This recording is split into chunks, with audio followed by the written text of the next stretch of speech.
ગયા વખતે આપણે સત્પ્રકરણની ભૂમિકા રૂપે પ્રમેય રત્ન સંગ્રહમાંથી પ્રપંચ વિવેકનું અધ્યયન કર્યું.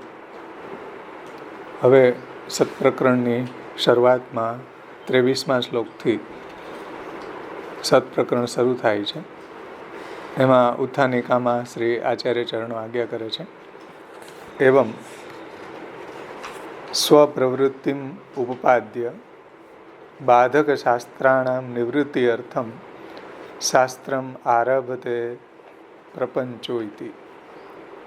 આ પ્રકારે સ્વપ્રવૃત્તિ ઉપપાદ્ય એટલે આ ગ્રંથ કરવામાં શ્રી મહાપ્રભુજીને પ્રવૃત્તિનું કારણ પ્રતિપાદન કરીને આ ગ્રંથ કરવાનું પ્રયોજન શું, તત્વાર્દીપ નિબંધ ગ્રંથ લખવાનું પ્રયોજન શું, એ શ્રી મહાપ્રભુજીએ ઉપોદ્ઘાત પ્રકરણમાં આપણને સમજાવી દીધું કે અતન્મતમ અવિજ્ઞાય સાત્વિકા પીવે હરિમ મતાંતરે ન સેવંતે તદર્થમ યે સૌદ્યમ.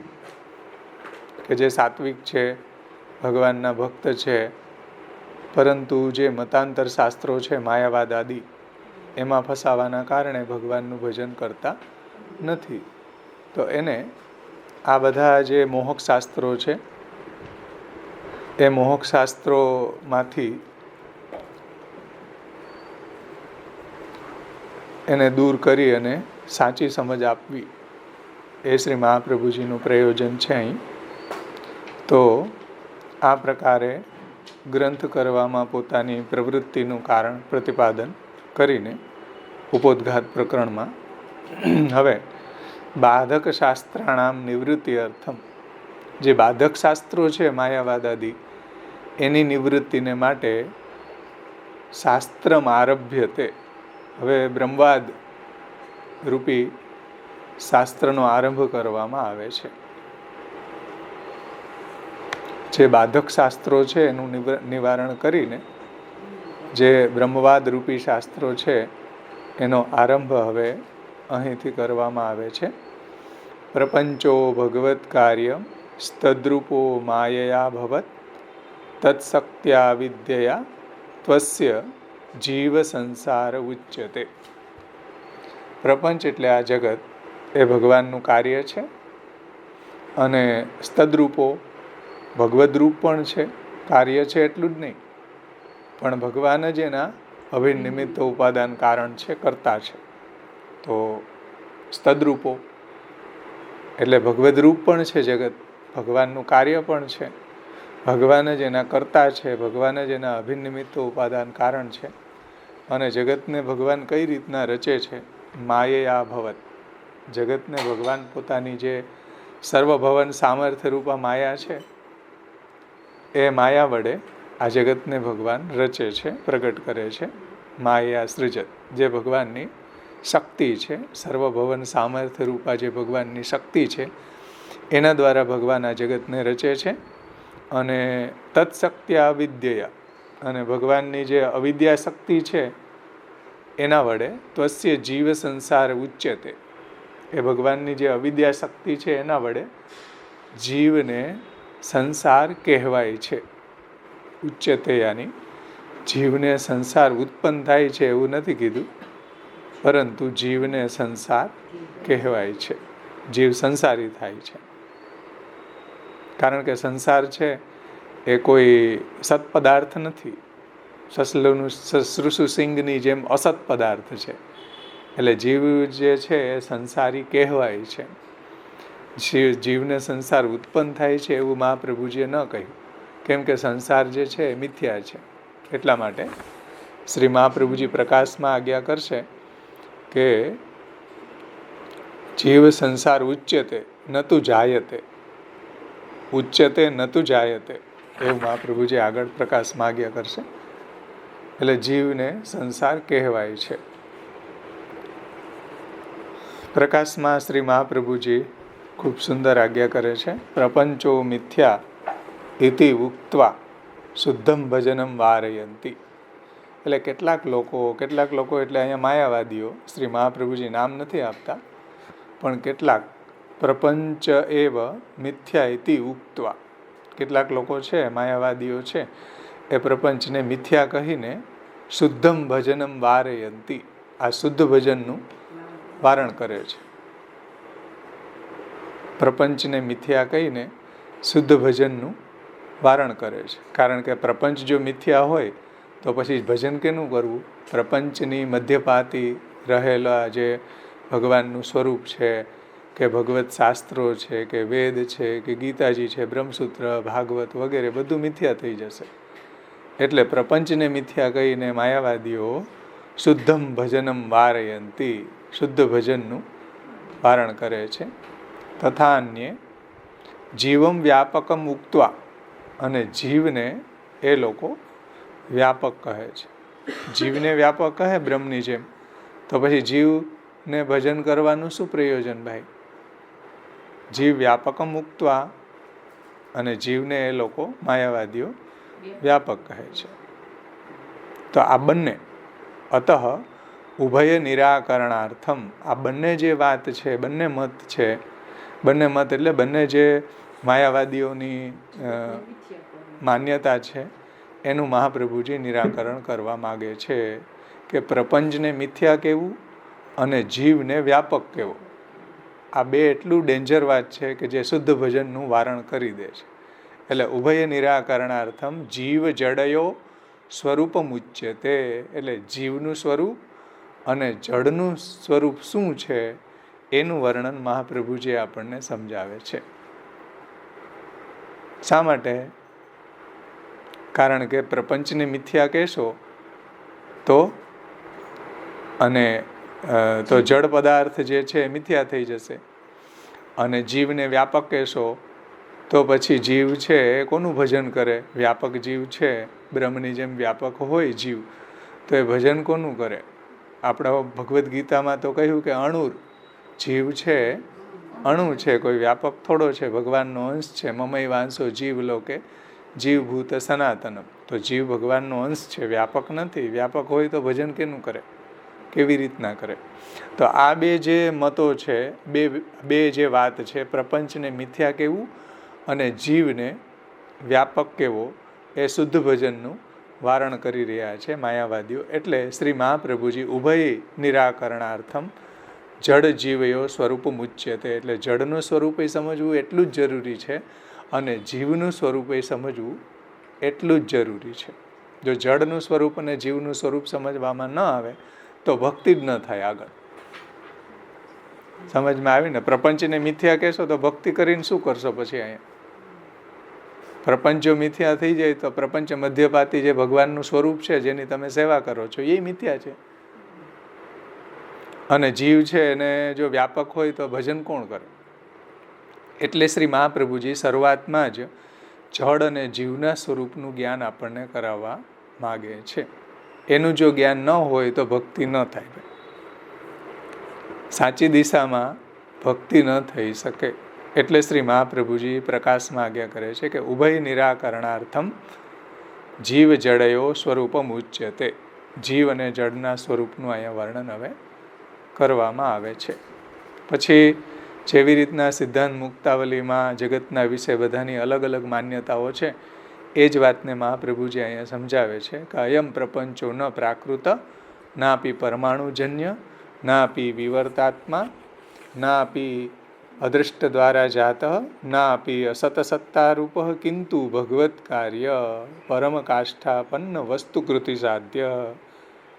જુઓ, આ પ્રપંચ જે છે એ કોઈ પ્રાકૃત નથી, નાપી પરમાણુજન્ય, આ કોઈ પરમાણુથી બનેલો નથી ભાઈ, અને ના આપી વિવર્તાત્મા, આ કોઈ માયિક નથી, આ કોઈ વિવર્ત નથી.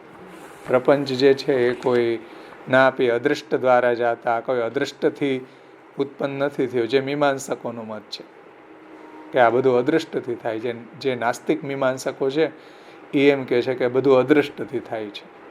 શ્રી મહાપ્રભુજી એનું ખંડન કરે છે, ના આપી અદૃષ્ટ દ્વારા જાતા, સમજો. અને ના આપી પ્રાકૃત, પેલા જે પ્રાકૃત કીધું એનાથી સાંખ્ય મત જે છે એને પ્રાકૃત માને છે. આપણે પ્રમેય રત્ન સંગ્રહમાં આવ્યું હતું ને કે સાંખ્યમતવાળા જે છે એમાં બે પ્રકારના છે, નિરીશ્વર સાંખ્યવાળા અને શેશ્વર સાંખ્યવાળા.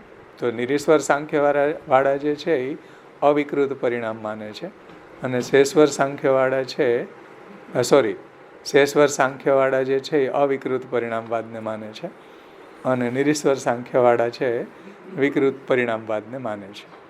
નાપી પરમાણુજન્ય. નૈયાયિકો એમ કહે છે કે આ પરમાણુથી બનેલું છે, નાના નાના ઝીણા ઝીણા અણુઓ ભેગા થઈ અને આ પરમાણુથી આ જગત બનેલું છે, એવો નૈયાયિકોનો મત છે. મહાપ્રભુજી એનું ખંડન કરે છે. અને નાપી વિવર્તાત્મા, જે માયાવાદીઓ છે, આ જગતને જેમ કોઈ દોરડા ઉપર સર્પની ભ્રાંતિ થાય એવી રીતના માયિક છે એવું શંકરાચાર્યજી માને છે. વિવર્ત માને છે, એ ભ્રાંતિ માને છે, મિથ્યા માને છે. નાપી અદૃષ્ટ દ્વારા જાત, આ પ્રપંચ જે છે કોઈ અદૃષ્ટથી ઉત્પન્ન નથી થયો. જે મીમાંસક લોકો છે, નાસ્તિક મીમાંસક લોકો છે, એમ માને છે કે બધું અદૃષ્ટથી થયું છે. અને નાપી અસત સત્તા રૂપ, અને જે બૌદ્ધ મતવાળા જે છે એ એમ માને છે કે આ બધું શૂન્યમાંથી પ્રગટ થઈ ગયું. જેમ વાદળાઓ છે અચાનક આવી જાય ને એમ બૌદ્ધ મતવાળા જે છે એના મત પણ આપણે જોયા હતા ને, સંઘાતવાદને, પ્રતીતિ સમુત્પાદવાદને. તો એ એમ માને છે કે આ બધું અસતની સત્તારૂપ છે. મહાપ્રભુજી એમ કહે છે કે નહીં, આવું કંઈ નથી. પ્રપંચ ભગવત કાર્ય, પ્રપંચ છે ભગવાનનું કાર્ય છે, ભગવદ રૂપ છે, પરમ કાષ્ઠાપન્ન વસ્તુકૃતિ સાધ્ય છે. આ પ્રપંચ છે ભગવાનનું જ કાર્ય છે, ભગવદ રૂપ છે. સમજ્યા ને વાત?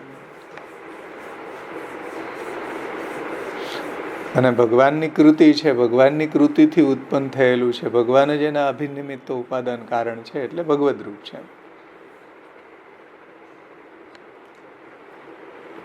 હવે આપણે એની ટીકા જોશું વ્રજભાષામાં. પ્રથમ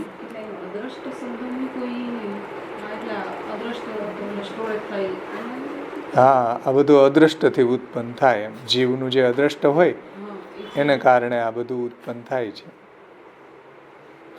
હવે આપણે આવરણભંગ અને પ્રકાશ ટીકાનું અધ્યયન કરશું. એમાં વ્રજભાષામાંથી પ્રથમ કરશું. વ્રજભાષામાં બધા પાસે હશે તો એમાં જુઓ 35 પેજ ઉપર સર્વપ્રથમ વ્રજભાષામાં પ્રકાશ અને આવરણભંગ સાથે ક્લબ કરીને આપેલું છે. કોઈને ન સમજાય તો એ પૂછો ભલે. या प्रकार सु या ग्रंथ की रचना में अपनी प्रवृत्ति को औचित्य प्रतिपादित करके अब श्री आचार्य जी बाधक शास्त्रन के निराकरण के अर्थ प्रस्तुत शास्त्र को आरंभ करे है. या प्रकार से એટલે ઉપોદઘાત પ્રકરણ મહાપ્રભુજીએ સમજાવ્યું 22 શ્લોકથી. એ સમજાવીને ग्रंथ की रचना में अपनी प्रवृत्ति को औचित्य प्रतिपादन કરી કે આ ગ્રંથને રચવામાં મહાપ્રભુજીનું શું ઔચિત્ય છે, કારણ શું છે, શા માટે આ ગ્રંથ પ્રગટ કર્યો છે, એ ઉપોદઘાત પ્રકરણમાં મહાપ્રભુજીએ આપણને સમજાવી દીધું. બધી પ્રમાણ વ્યવસ્થા, પ્રમાણ પ્રમેય સાધન ફલ, વેદાહ શ્રીકૃષ્ણ વાક્યાની, વ્યાસસૂત્રાણી ચૈવ હિ સમાધિ ભાષા વ્યાસસ્ય પ્રમાણમ તચ્ચતુષ્ટયમ ઉત્તરમ પૂર્વ સંદેહવારકમ પરિકીર્તિતમ ભગવત શાસ્ત્રમ આજ્ઞાએ વિચાર્યે ચ પુનઃ પુનઃ યદુક્તમ હરિણા પશ્ચાત સંદેહ વિનિવૃત્તે એકમ શાસ્ત્રમ દેવકી પુત્ર ગીતમ એકો દેવો દેવકી પુત્રેવ મંત્રોપ્યેકમ તસ્ય નામાની યાની કર્માપ્યેકમ તસ્ય દેવસ્ય સેવા. આ બધી જ રહસ્ય મહાપ્રભુજીએ આપણને ઉપોદઘાત પ્રકરણમાં સમજાવી દીધું એનું ઔચિત્ય. अब श्री आचार्य जी बाधक शास्त्र के निराकरण के अर्थ, जे बाधक शास्त्र है, जे ब्रह्मवादનું ખંડન કરનારા શાસ્ત્રો છે, જે ભક્તિથી જે શુદ્ધ ભજનનું વારણ કરનારા જે શાસ્ત્રો છે, જે મોહક શાસ્ત્રો છે, એનું નિરાકરણ કે અર્થ પ્રસ્તુત શાસ્ત્ર કો આરંભ કરે છે. આ શાસ્ત્ર પ્રકરણની હવે શરૂઆત અહીંથી થાય છે. જો આ બધા બાધક શાસ્ત્રોનું નિરાકરણ કરવામાં ન આવે તો ભજન થઈ શકે નહીં. સમજાણું ને? એટલે વલ્લભાખ્યાનમાં પણ તમે જુઓ કે માયા મત જેણે ખંડ્યો, ભક્તિ માર્ગ બહુ પેરે મંડ્યો આવે ને, તો પહેલા માયામત ખંડ્યો આવે. માયામતનું ખંડન થાય તો ભક્તિ માર્ગનું મંડન થાય. માયાવાદ હોય તો ભક્તિ માર્ગનું મંડન થાય કેવી રીતના? એટલે મહાપ્રભુજી સર્વપ્રથમ માયાવાદ આદિ જે શાસ્ત્રો છે એનું અહીંયા ખંડન કરી રહ્યા છે. શ્લોકાર્થ: પ્રપંચો ભગવત કાર્ય તદ્રૂપો માયા ભવત તત્શક્ત્યા અવિદ્યા જે ત્વસ્ય જીવ સંસાર ઉચ્યતે. ये जगत प्रपंच, ये जगत यानी कि प्रपंच जो पंच महाभूत से बना है वो प्रपंच भगवान को कार्य है तथा भगवद रूप है. भगवद रूप છે એટલે ભગવાન જ એના અભિનિમિત્ત ઉપાદાન કારણ છે. એ ભગવાન કી માયા શું ઉત્પન્ન ભયો હે, એટલે ભગવાને પોતાની જે સર્વભવન સામર્થ્ય રૂપા માયા છે એ ભગવાનની શક્તિ છે, એના દ્વારા ભગવાને આ જગતને ઉત્પન્ન કર્યું છે. भगवान की अविद्या शक्ति के द्वारा, भगवान की अविद्या शक्ति के कारण जीव को अहंता ममतात्मक संसार प्राप्त होवे है ऐसो कहो जावे है. અને ભગવાનની જે અવિદ્યા શક્તિ છે એનાથી જીવને સંસાર થાય છે. અને અવિદ્યાના કારણે દેહાધ્યાસ, ઇન્દ્રિયાધ્યાસ, પ્રાણાધ્યાસ, અંતઃકરણાધ્યાસ અને સ્વરૂપ વિસ્મૃતિ એ પંચપર્વા જે અવિદ્યા છે એ અવિદ્યાનું જ કાર્ય છે બધું. कितनेक मतवादी जगत को मिथ्या कही के भगवत भक्ति को निवारण करे है. જો જગતને મિથ્યા કહેવામાં આવે તો શુદ્ધ ભજનનું વારણ થઈ જાય. અર્થાત જૈસે મિથ્યા એટલે શું? હવે મિથ્યાનો અર્થ આપણે પ્રમેય રત્ન સંગ્રહમાં એટલે જ પહેલાં સમજી ગયા કે जैसे स्वप्न के पदार्थ संसो सेवा नहीं कर सके है ऐसे ही जगत के पदार्थ भी स्वप्न के पदार्थन के समान झूठे मिथ्या. આવું કોણ માને છે? માયાવાદીઓ એમ માને છે કે જેમ સ્વપ્નની અંદર આપણને જે પદાર્થોની અનુભૂતિ થાય એનાથી કાંઈ કાર્ય સિદ્ધ થતું નથી, એનાથી કંઈ સેવા થોડી થાય, બધું મિથ્યા છે. તો એવી રીતના જગતના જેટલા બી જાગતિક પદાર્થો છે એ બધા પણ મિથ્યા છે. ऐसे ही जगत के पदार्थ भी स्वप्न के पदार्थन के समान झूठे हैं. इनसो भी भगवत सेवा नहीं हो सके है.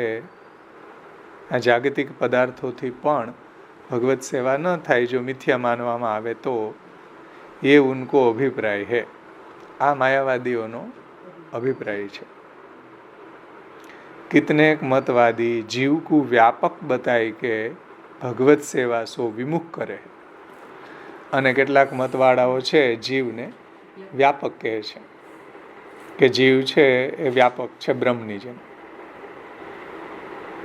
તો जीव सर्व ठिकाने व्यापक बताए के भगवत सेवा सो विमुख करे है. कैसे? अर्थात जीव सर्व ठिकाने विद्यमान है. व्यापक છે એટલે બધી જગ્યાએ બ્રહ્મની જેમ विद्यमान છે. તથા જીવ ही ब्रह्म है. અહમ બ્રહ્માસ્મિ. જીવ જ બ્રહ્મ છે તો જીવ જ બ્રહ્મ હોય, હું જ બ્રહ્મ હોય તો મારે બ્રહ્મનું ભજન કરવાની શું આવશ્યકતા ભાઈ? હું જ વ્યાપક હોય, હું જ બ્રહ્મ હોય તો મારે ભજન કરવાની શું આવશ્યકતા? એટલે જીવ ही ब्रह्म है तो जीव कौन की सेवा करे? जीव જ જો બ્રહ્મ હોય તો સેવા કોની કરે? સમજાઈશ ને? આવું અન્ય મતવાળાઓ માને છે કે જગતને મિથ્યા માને છે અને જીવને વ્યાપક માને છે. તો જીવ વ્યાપક હોય તો કોની સેવા કરે? ચલો. અને જગત મિથ્યા હોય તો જે પદાર્થથી તમે આપણે સેવા કરીએ, ખંડપાઠ છે, ચોકી છે, ખિલોના છે, શ્રૃંગાર છે, પછી બધી સાહિત્ય છે, કીર્તન સાહિત્ય છે, સામગ્રી છે, આ બધું મિથ્યા હોય તો સેવા કેવી રીતના થાય? એટલે પ્રપંચને મિથ્યા માનવું અને જીવને વ્યાપક માનવો એ શુદ્ધ ભજનનું વારણ થઈ ગયું ભાઈ. આ રીતના ભગવાનની સેવાથી વિમુખ કરે છે. સમજમાં આવ્યું ને? જીવને વ્યાપક માનવો અને પ્રપંચને મિથ્યા માનવું એટલે સમજી લેવાનું કે માયાવાદ ઘૂસી ગયો.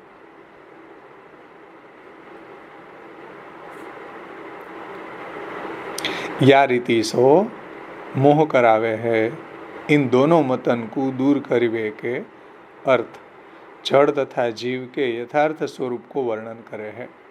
એટલે આ બંને જે મતો છે કે જીવને વ્યાપક માનવો અને પ્રપંચને મિથ્યા માનવો, એને અહીંયા દૂર કરવું છે, જરૂરી છે. જો દૂર કરવામાં ન આવે તો ભગવત સેવા જ ન થઈ શકે આગળ. અર્થાત જડ અને જીવ કે યથાર્થ સ્વરૂપ કો વર્ણન કરે. એટલે જડનું સ્વરૂપ શું અને જીવનું સ્વરૂપ શું. જડનું સ્વરૂપ એ સત પ્રકરણમાં વર્ણન કરશે મહાપ્રભુજી, અને જીવનું સ્વરૂપ છે એનું વર્ણન ચિત્ત પ્રકરણમાં આગળ આના પછીનું ચિત્ત પ્રકરણમાં વર્ણન કરશે. કારણ કે જડના સ્વરૂપ અને જીવના સ્વરૂપનું જ્ઞાન હોવું પહેલાં જરૂરી છે, ખૂબ જરૂરી છે. નહીંતર શુદ્ધ ભજનનું વારણ થઈ જાય તરત જ. હવે જળના સ્વરૂપનું વર્ણન મહાપ્રભુજી કરે છે. હવે જળ એટલે આ પ્રપંચનું જે સ્વરૂપ છે એની બાબતમાં બીજા બધા આચાર્યોના મત શું છે? હા, સાંખ્ય યાને કે પાતંજલ સાંખ્યના ઘણા બધા પ્રકાર છે. એમાં પાતંજલ સાંખ્ય એમ કહે છે કે અયમ પ્રપંચો ન પ્રાકૃત, એમ માને છે કે આ પ્રપંચ છે પ્રાકૃત છે, પ્રકૃતિજન્ય છે. સાંખ્ય, પાતંજલ તથા વૈદ્ય એટલે આયુર્વેદ, વૈદ્ય શાસ્ત્ર કરતા જગત કુ પ્રકૃતિ સો બન્યો માને હે. એટલે સાંખ્યવાળા અને વૈદ્ય શાસ્ત્રવાળા જે છે એ જગતને પ્રકૃતિજન્ય માને, એટલે પ્રકૃતિથી ઉત્પન્ન થયેલું માને છે આ જગતને. સમજાયું ને કે આ જગત છે પ્રાકૃત છે, પ્રકૃતિજન્ય છે. હકીકતમાં કંઈ પ્રકૃતિમાંથી ઉત્પન્ન નથી થયું. શેમાંથી ઉત્પન્ન થયું? જગત શેમાંથી ઉત્પન્ન થયું? બ્રહ્મમાંથી ઉત્પન્ન થયું. સમજાણું? એટલે સાંખ્યવાળા જે છે, પાતંજલ મતવાળા અને વૈદ્ય આયુર્વેદ શાસ્ત્ર કરતા જે છે જગત કો પ્રકૃતિ સો બન્યો માને હે. और गौतम कणाद जैमिनी ऋषि जगत को परमाणु को बन्यो माने है. जो गौतम कणाद ની વાત આવી ગઈ ઉपोद्घात પ્રકરણમાં. આપણે ન્યાય, ગૌતમ ઋષિએ ન્યાય શાસ્ત્ર લખ્યું, કણાદે વૈશેષિક લખ્યું, પછી જૈમિનીએ મીમાંસા, પૂર્વ મીમાંસા, વેદનો પૂર્વકાંડ જે છે એની ઉપર પૂર્વ મીમાંસા લખી. એ બધા ઋષિઓ જે છે ગૌતમ, કણાદ, એ બધા મોક્ષ શાસ્ત્રો લખવાવાળા છે. ગૌતમ કણાદ જૈમિની ઋષિ જગત કુ પરમાણુ કો બન્યો માને હે. સમજો, એ નાના નાના જે પરમાણુઓ છે એનાથી આ જગત બનેલું છે એવું એ માને છે. તથા માયાવાદી ના આપી અદૃષ્ટ દ્વારા જાતા, જે મહાપ્રભુજીએ કહ્યું ને, અયમ પ્રપંચો ન પ્રાકૃત ન અપી પરમાણુજન્ય ના આપી વિવર્તાત્મા. આ પ્રપંચ જે છે એને માયાવાદીઓ શું માને છે? માયાવાદી જગત કુ વિવર્ત રૂપ માને હે. વિવર્ત એટલે ભ્રાંતિ. વિવર્ત રૂપ માને છે. કેવી રીતના? તો જેમ સુક્તિકા જૈસે રજત કો વિવર્ત હે વૈસે. જેવી રીતના સુક્તિકા એટલે છીપ, હમણાં અત્યારે છીપના શ્રૃંગાર આવે ને એ સુક્તિકાના શ્રૃંગાર. સુક્તિકા એટલે છીપ અને રજત એટલે સોનું. તો સુક્તિકા જૈસે રજત કો વિવર્ત હે એટલે રજત એટલે ચાંદી ઉપર આપણને છીપ ઉપર આપણને ચાંદીની વિવર્ત થાય છે, ભ્રાંતિ થાય છે. થાય ને? છીપ પડી હોય તો એ પ્રકાશથી હોય, સૂર્યપ્રકાશથી, તો આપણને એવું લાગે કે જો કંઈ ચાંદી પડ્યું હશે. તો છીપ ઉપર ચાંદીની ભ્રાંતિ થાય, અથવા તો રજ્જુ ઉપર સર્પની ભ્રાંતિ થાય.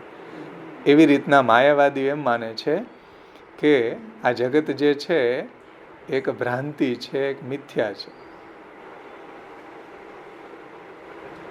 સમજાણું? આ જગત છે એક વિવર્ત છે. એટલે બ્રહ્મ જ્યારે માયાની સામે આવ્યો એટલે એનું પ્રતિબિંબ પડ્યું, એટલે આ જગત બન્યું, એવું ઈ માને છે. બોલો. તો સુક્તિકા જૈસે રજત કો વિવર્થે વૈસે, આ જગત છે એક ભ્રાંતિ છે. જેમ સ્વપ્નની અંદર આ બધું આપણને મિથ્યા દેખાય એવી રીતના આ બધું મિથ્યા દેખાઈ રહ્યું છે. વૈસે अर्थात जैसे छीप में चांदी को भ्रम हो जावे है तब छीप ही चांदी दिखे है, ऐसे ही अनादि वासना सो जीव को शुद्ध ब्रह्म में जगत को भ्रम होई રહ્યો है. એટલે અનાદિ વાસનાને કારણે જીવને શુદ્ધ બ્રહ્મની અંદર માયાના કારણે જગતનો ભ્રમ થઈ રહ્યો છે. જગત કો ભ્રમ હો રહ્યો है, तासो शुद्ध ब्रह्म ही जगत रूप सो भासमान होवे है. એટલે શુદ્ધ બ્રહ્મ જે છે એ જગતના રૂપમાં એની આપણને આભાસ થાય છે, વિવર્ત થાય છે, એવી ભ્રાંતિ થાય છે. જેમ છીપની અંદર ચાંદીની ભ્રાંતિ થાય છે એવી રીતના. એટલે એ લોકો જગતને મિથ્યા માને છે. સમજાણું ને?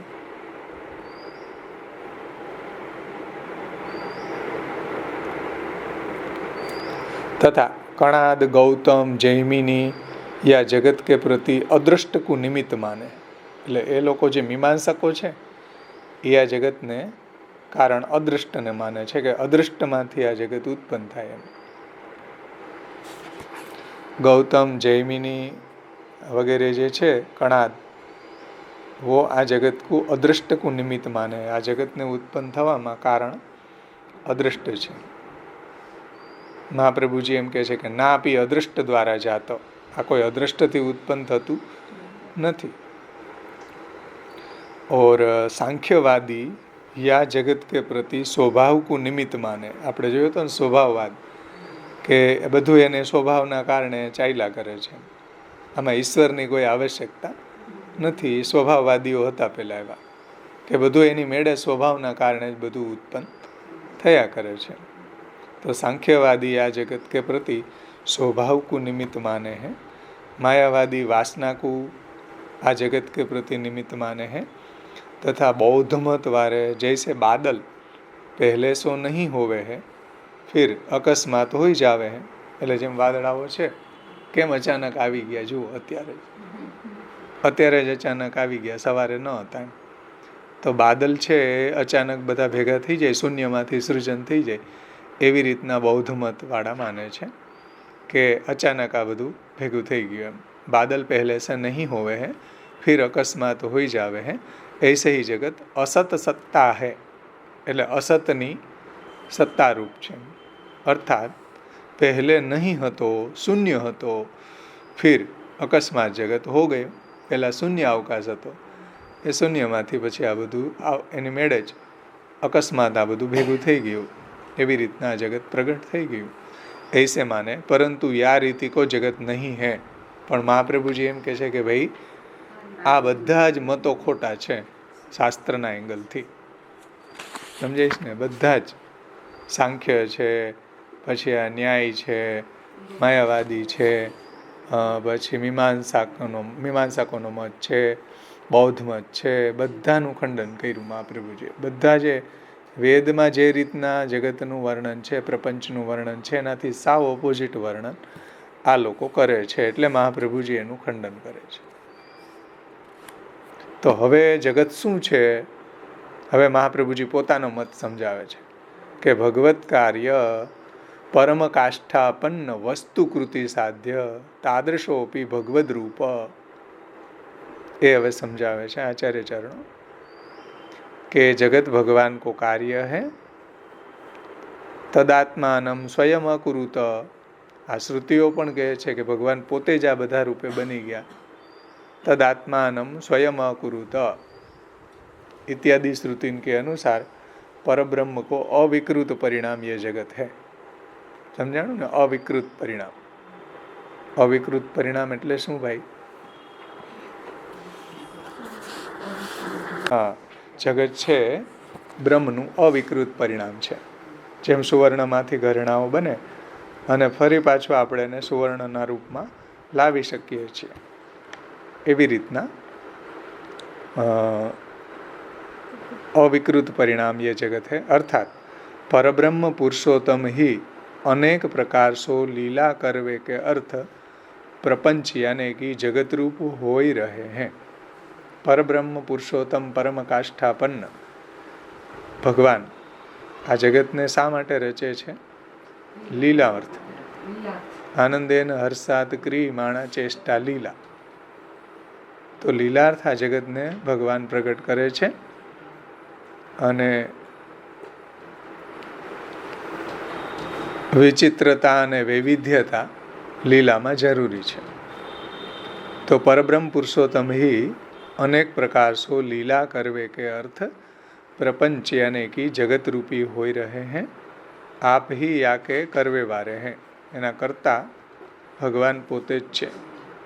वेद को यही सिद्धांत है अने वेदनो आज सिद्धांत है कि परब्रह्म परमात्मा पुरुषोत्तम भगवान श्री कृष्ण ज आ जगत रूपे लीलार्थ प्रपंच रूपे प्रगट थई जाय छे। एटले जगत सत्य छे। आ जगत छे ई सत्य छे, ब्रह्मरूप छे। कोई प्राकृत नहीं, कोई परमाणुजन्य नहीं, कोई विवर्तात्मा नहीं, कोई अदृष्ट द्वारा प्रगट थयेलू नहीं, कोई असतनी सत्तारूप नहीं, परंतु परमकाष्ठापन्न वस्तुकृति साध्य तादृशोपि भगवत रूप। समझाणु?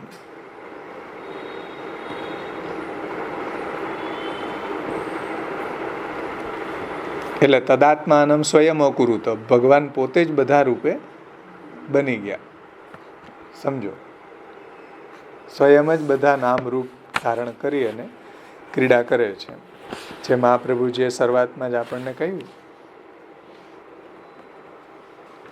નમો ભગવતે તસ્મે કૃષ્ણાય અદ્ભુત કર્મણે રૂપ નામ વિભેદેન જગત ક્રીડતી યોયત.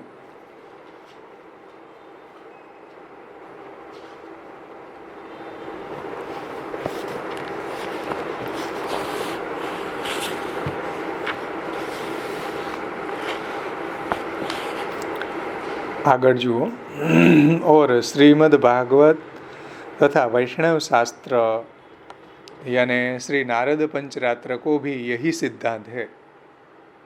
श्रीमद् भागवत नो याद सिद्धांत है अने नारद पंचरात्र वैष्णव शास्त्र जे छे एनो याद सिद्धांत है कि जगत है भगवान नु कार्य है, भगवत रूप है अने भगवान ज एना अभिन्न निमित्त उपादान कारण है.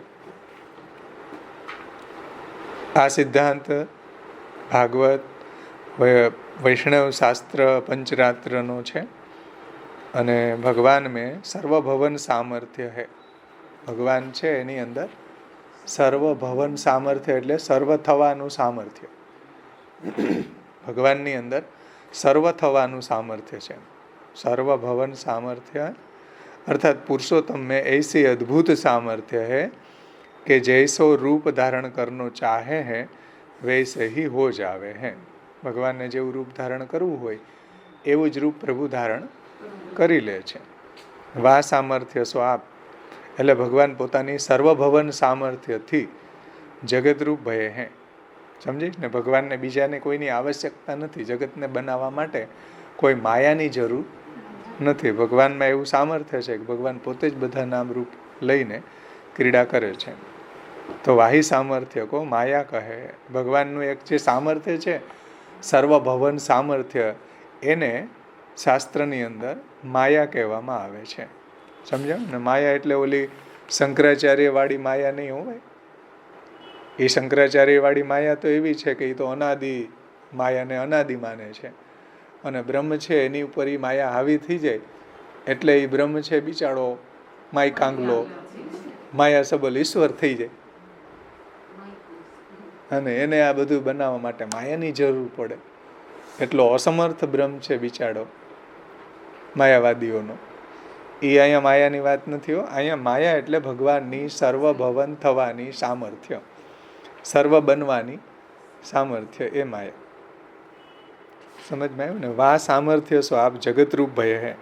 એટલે શ્લોકની અંદર કહ્યું ને કે પ્રપંચો ભગવત કાર્ય તદ્રૂપો, પછી શું આવ્યું? માયા અભવત, માયાથી પ્રગટ થયું. તો માયા એટલે શું? માયા એટલે ભગવાનની સામર્થ્ય, ભગવાનની શક્તિ, ભગવાનની સર્વભવન થવાની શક્તિ એને માયા કહેવામાં આવે છે. સમજાણું ને? માયાના ઘણા બધા અર્થો થાય. સર્વભવન થવાની જે શક્તિ છે ભગવાનની, એ છે. ભગવાનની ઘણી બધી શક્તિઓ છે, 12 શક્તિઓ છે. આમાં આગળ મહાપ્રભુજી સમજાવે છે કે શ્રી, પુષ્ટિ, ગિરા, કાંતિ, કીર્તિ, તુષ્ટિ, ઈલા, ઊર્જા, વિદ્યા, અવિદ્યા, માયા, આહલાદિની, આ બધી 12 શક્તિઓ છે મુખ્ય ભગવાનની. એ 12 શક્તિઓ છે, એમાંની ભગવાનની એક સર્વભવન થવાની શક્તિ જે માયા છે. તો વાહી સામર્થ્ય કો માયા કહે હે. સમજમાં આવ્યું ને? વાકો વર્ણન वेद में पराश्य शक्ति विविधे श्रूयते स्वाभाविकी ज्ञान बल क्रिया च. या मुंडकीय श्रुति में, मुंडकीय उपनिषदની શ્રુતિમાં આ રીતના કહ્યું છે કે પરાશ્ય શક્તિ વિવિધે શ્રૂયતે. બ્રહ્મની જે શક્તિ જે છે એ અનેક પ્રકારની શક્તિ છે.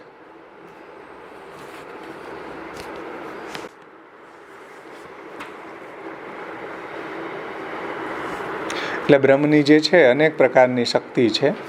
અહીંયા આવરણ ભંગમાં આ વાતને સમજાવી છે. જો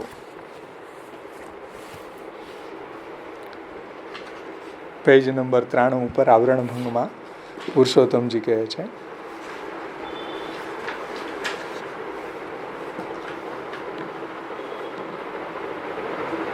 કે તદાત્માનમ સ્વયં અકુરુત. તે બ્રહ્મ પોતે જ પોતાના સ્વરૂપને કરે છે, એટલે પોતે જ આ જગત રૂપે બની જાય છે.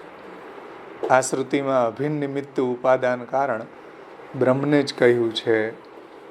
કોઈને એવી શંકા થાય કે ભાઈ તમે માયાવાદનો સ્વીકાર કરતા નથી, પણ મૂળ શ્લોકની અંદર તો માયા અભવત કહ્યું છે.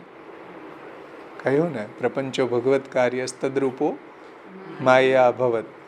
તો એ શંકા દૂર કરવા માટે પ્રકાશમાં દ્રષ્ટાંત સહિત સમજાવે છે કે જે પુરુષ અને પુરુષનું સામર્થ્ય છે એ પૃથક નથી.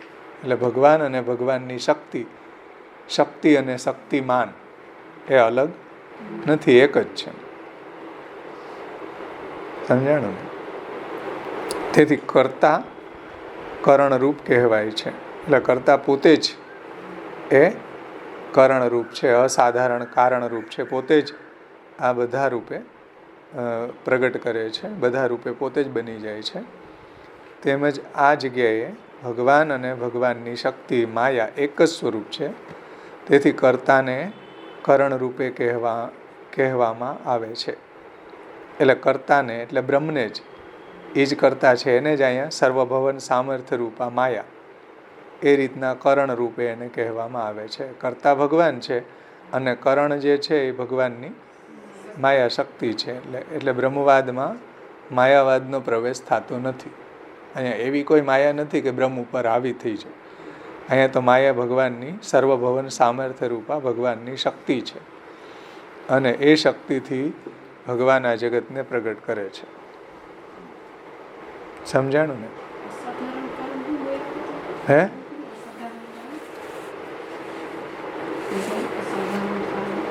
કરણ, કરણ શબ્દ જે છે ને એનો અર્થ થાય અસાધારણ કારણ.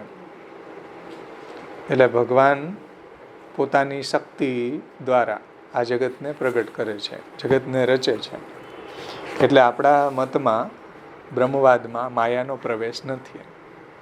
એટલે માયા અભવત કહ્યું તો તમે એમ કહો છો માયાથી આ બધું પ્રગટ થયું છે. માયા અભવત એટલે ભગવાન શક્તિ છે અને શક્તિમાન. જેમ સૂર્ય અને એના કિરણો એ અલગ નથી, એમ ભગવાન અને ભગવાનની શક્તિ એ અલગ નથી.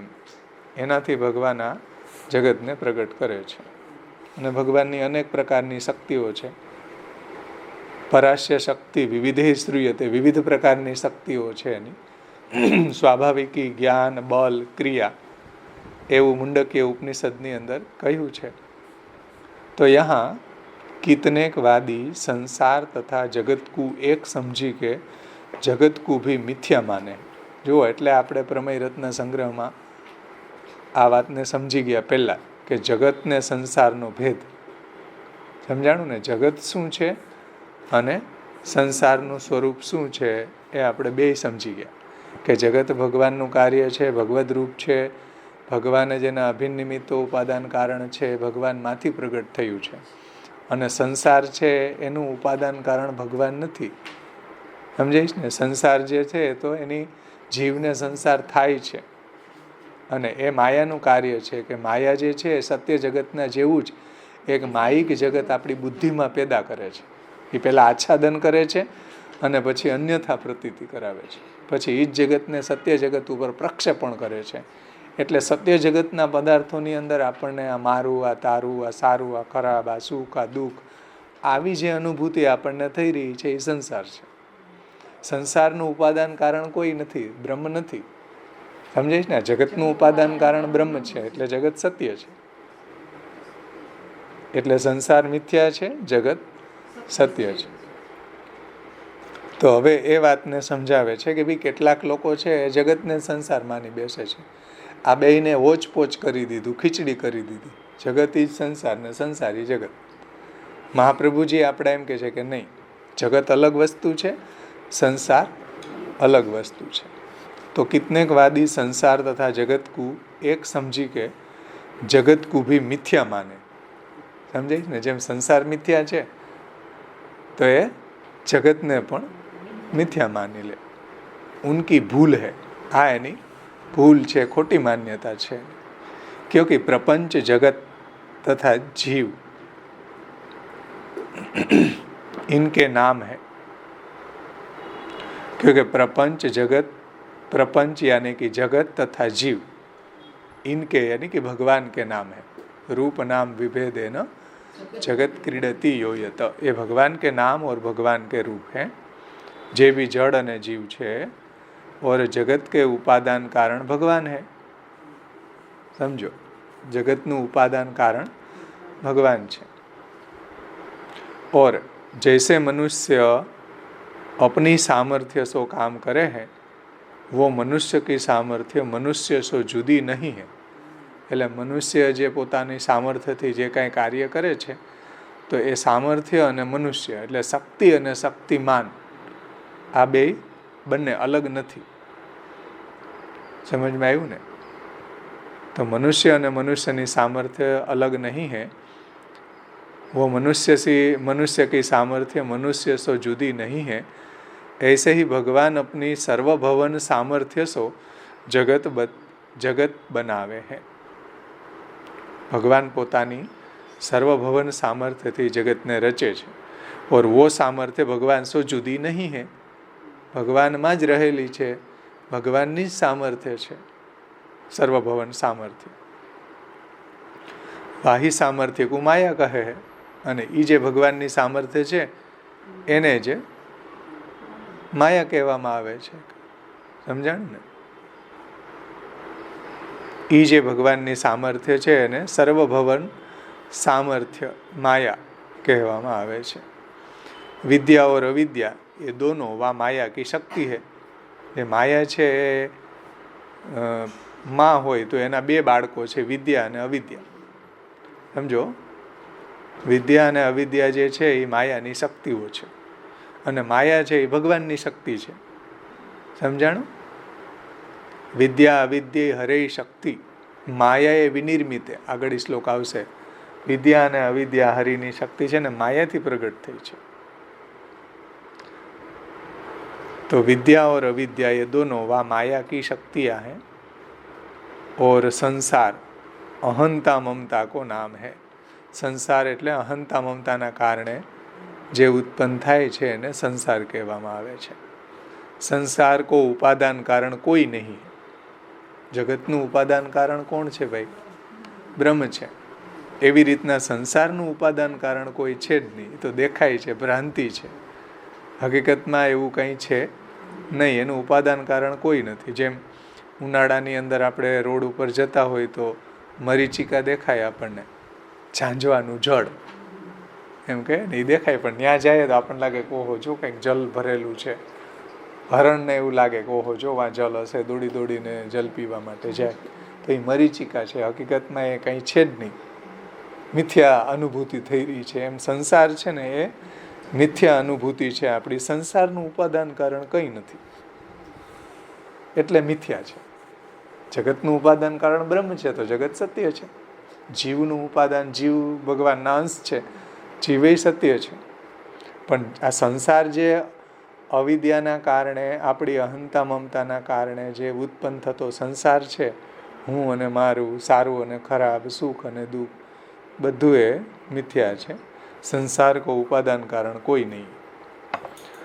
અવિદ્યા સંસાર કો કારણ હૈ. અવિદ્યા એમાં નિમિત્ત બને છે કે અવિદ્યાના કારણે સંસાર થાય. સમજાણું ને?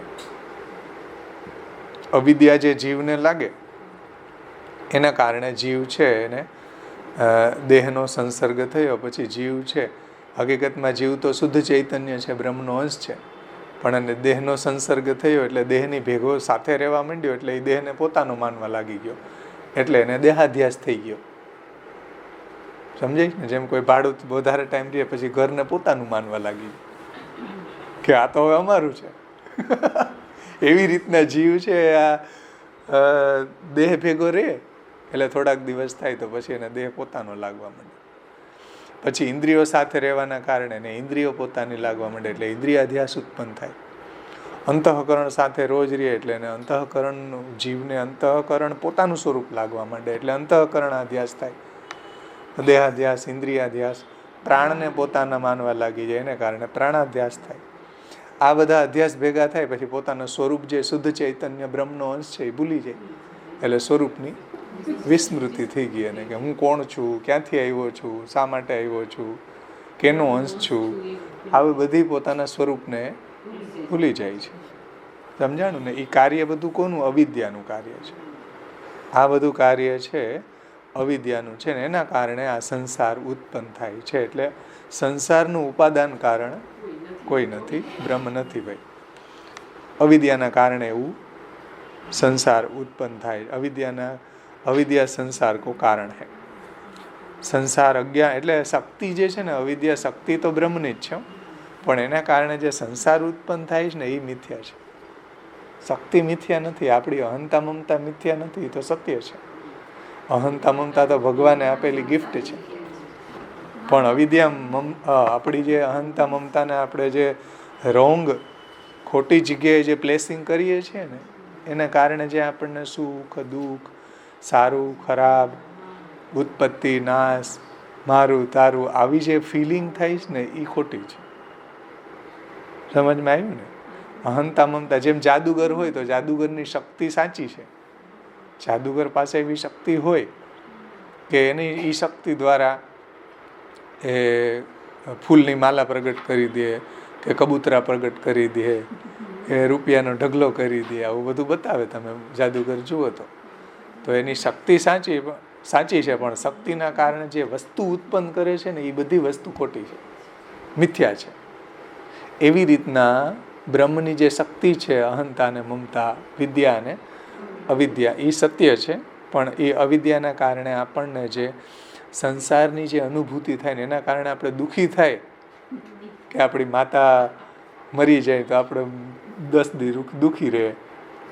એ જે દુઃખ આપણને થઈ રહ્યું છે ને એ મિથ્યા દુઃખ છે, એ માની લીધેલું છે. પત્ની મરી જાય તો દુઃખી દારિયા થઈ જાય. નરસિંહ મહેતાને કેમ ભાઈ પત્ની મરી ગયા તો દુઃખ ન થયું? નારદજીના માતા મરી ગયા સર્પદંશથી તો એને એમ થયું કે હવે સારું થયું છે, આનંદથી ભગવાનનું ભજન કરશું, આ એક પ્રતિબંધ હતો એ દૂર થયો. તો એને કેમ દુઃખ ન થયું?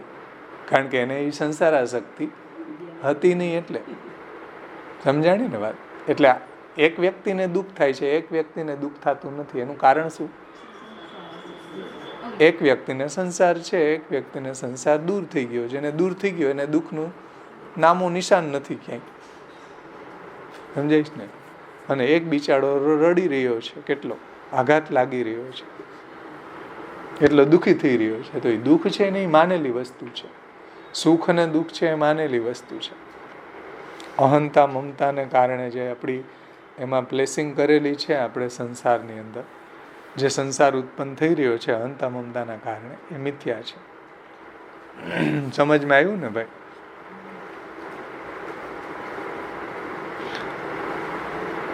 અને અવિદ્યા સંસાર કો કારણ है. સંસાર અજ્ઞાન રૂપ है. જુઓ, સંસાર છે એ કોઈ ઠોસ પદાર્થ નથી.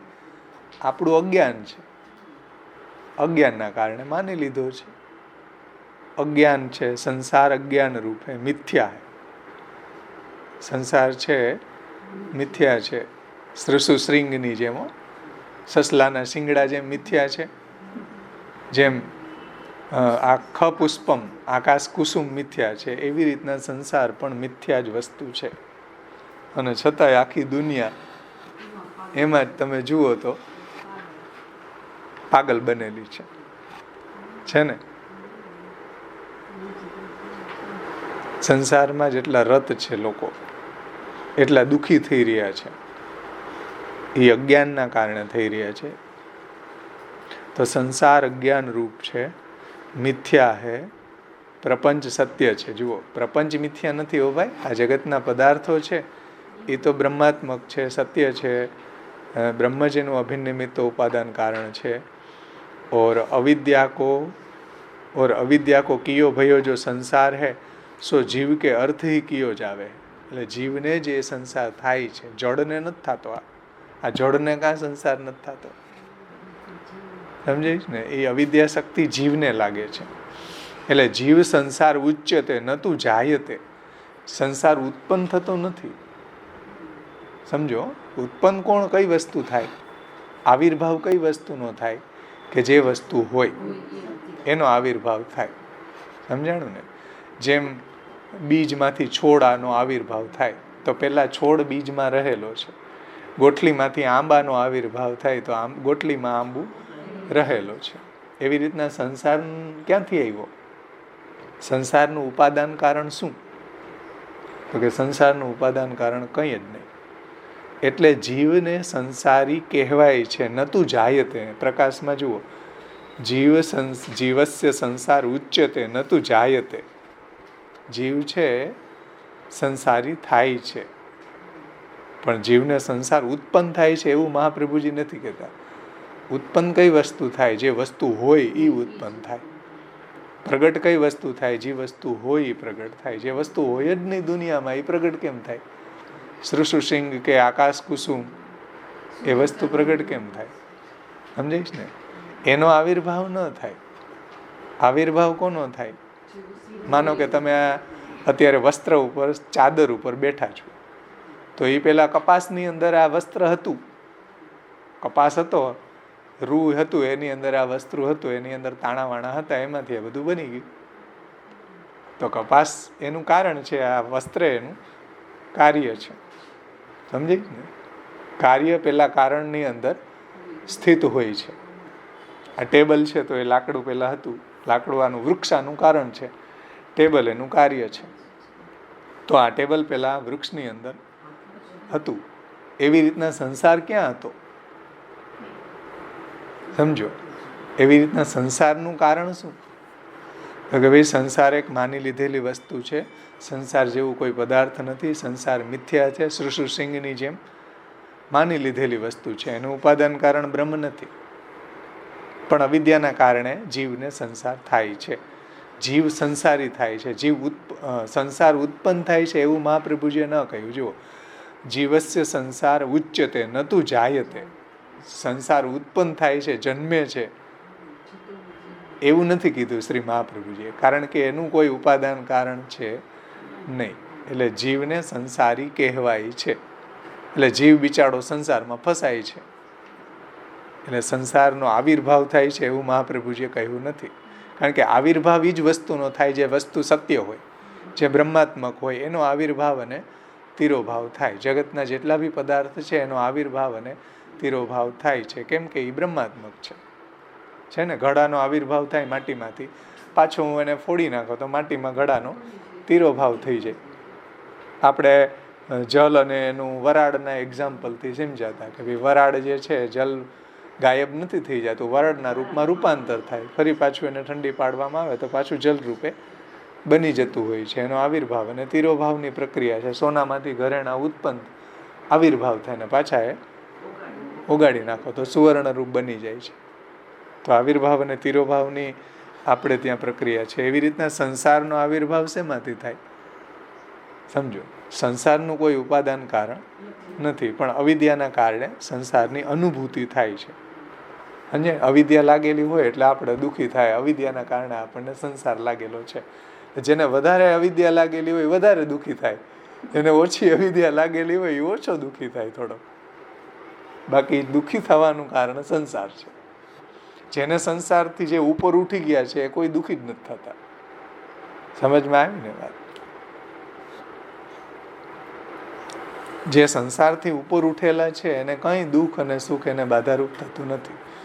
શ્રી મહાપ્રભુજી પણ ભગવદીઓને કહેતા કે જા હવે તું ગમે ત્યાં રહીશ ને હવે તને સંસારના સુખ દુઃખ બાધારૂપ નહીં થાય. કહેતા ને વાર્તા પ્રસંગની અંદર આવે તો એ સંસારથી ઉપર ઉઠી ગયેલા છે. હવે એને કોઈ જાતનો સંસાર છે બાધારૂપ થતા નથી. એમાં એ લિપ્ત નથી થતા, દુઃખી નથી થતા. ચલો, સમજમાં આવ્યું ને? કોઈને કઈ પ્રશ્ન છે ભાઈ? અત્યારે આપણે જગતનું સ્વરૂપ, પછી સત્પ્રકરણ ચાલી રહ્યું છે તો એમાં અવિદ્યાનું સ્વરૂપ, એને કારણે જે આપણને જગતનું અંદર આવું અવિદ્યાના કારણે જે આ સંસાર આપણને અનુભવ થઈ રહ્યો છે, સંસારી જીવ સંસારી થાય છે, એ બધી વાત સમજાવશે. પણ હજી આપણને આના પછીનું જે ચિત્ત પ્રકરણ આવશે એમાં આ બધુંનું અવિદ્યા જે છે કે માયાશક્તિ જે છે એને કઈ રીતના જીવ છે દૂર કરી શકે ભગવાનના ભજન દ્વારા, એ બધું આગળ આવશે. એમાં આપણે અત્યારે નથી જતા. અત્યારે જે આ જગતનું સ્વરૂપ શું છે એને આપણે સદના સ્વરૂપને સમજી રહ્યા છીએ. સમજાણું ને? આ અવિદ્યાને દૂર કેમ કરવી ને પછી એને કઈ રીતના અવિદ્યા દૂર થવાથી વિદ્યાની પ્રાપ્તિ થશે અને ભગવત ભજનમાં એને અવિદ્યા કઈ રીતના ઉપયોગી છે ને એ બધું આપણે આગળ જીવ પ્રકરણમાં સમજશું. અત્યારે એ સંદર્ભ નથી ચાલતો. અત્યારે તો સદ પ્રકરણ ચાલી રહ્યું છે. તો જુઓ આગળ હવે શ્રી મહાપ્રભુજી આગળ સમજાવે છે. અહીંયા સુધીમાં કોઈને કઈ પ્રશ્ન છે? આગળ વધીએ. આ બધો બ્રહ્મવાદનું જ્ઞાન ખૂબ જરૂરી છે ભાગવતને સમજવા માટે. તત્વાર્દીપનું જો જ્ઞાન ન હોય તો ભાગવત સમજમાં ન આવે. આપણું જે પાયો છે બ્રહ્મવાદ છે, સાકાર બ્રહ્મવાદ એક સ્થાપકો, એ સમજવું ખૂબ જરૂરી છે. કારણ કે જેટલા બી મોતી પરોવાયેલા હોય ને એ દોરાના આધારે જ હોય. પણ દોરો જોવો કોઈને ન ગમે. ફૂલના મોતી કે ફૂલના બધા મણકાઓ છે, ફૂલની માલાઓ જે છે એ આપણને જોવી ગમે. પણ એ બધું કોના આધારે જે રહેલું છે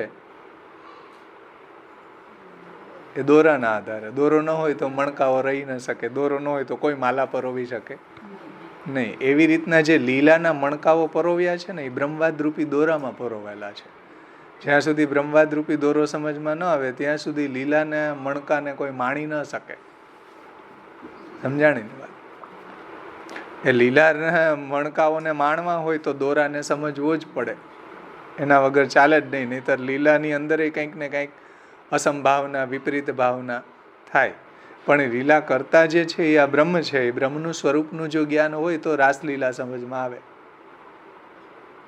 સમજાઈશ ને? આ પ્રપંચ વિવેક, જીવ વિવેક, મૂળરૂપ વિવેક, સત્પ્રકરણ, ચિત્ત પ્રકરણ, બ્રહ્મ પ્રકરણ, એનું જો જ્ઞાન હોય તો જે રાસલીલા કરતા ભગવાન છે એનું સ્વરૂપ સમજમાં આવે.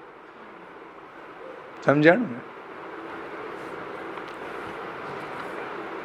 આનું જ્ઞાન નથી એટલે પુષ્ટિ માર્ગની અંદર બધા દૂષણો ફેલાય છે.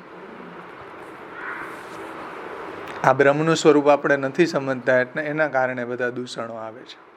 મહાપ્રભુજીનું શાસ્ત્રાર્થ પ્રકરણ સર્વનિર્ણય નથી સમજતા એને કારણે દૂષણો આવી રહ્યા છે. આગળ જુઓ, શ્રી આચાર્યજી આજ્ઞા કરે છે. શ્રી ભગવાન કી અનંત સામર્થ્ય है. ઠાકોરજીની અનંત શક્તિઓ છે, અનંત ઐશ્વર્ય, અનંત વીર્ય, અનંત શ્રી જ્ઞાન વૈરાગ્ય વગેરે અનંત સામર્થ્ય છે. ગણના નહીં હોઈ શકે હે. ભગવાનના સામર્થ્યની ગણના પણ આપણાથી ન થઈ શકે એવી અચિંત્ય અનંત શક્તિઓ છે પ્રભુની. પરંતુ મુખ્ય દ્વાદશ સામર્થ્ય હે.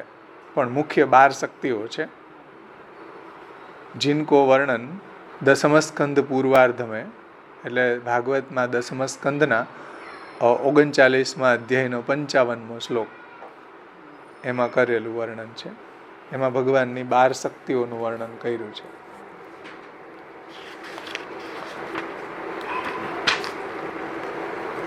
દસ 39, 55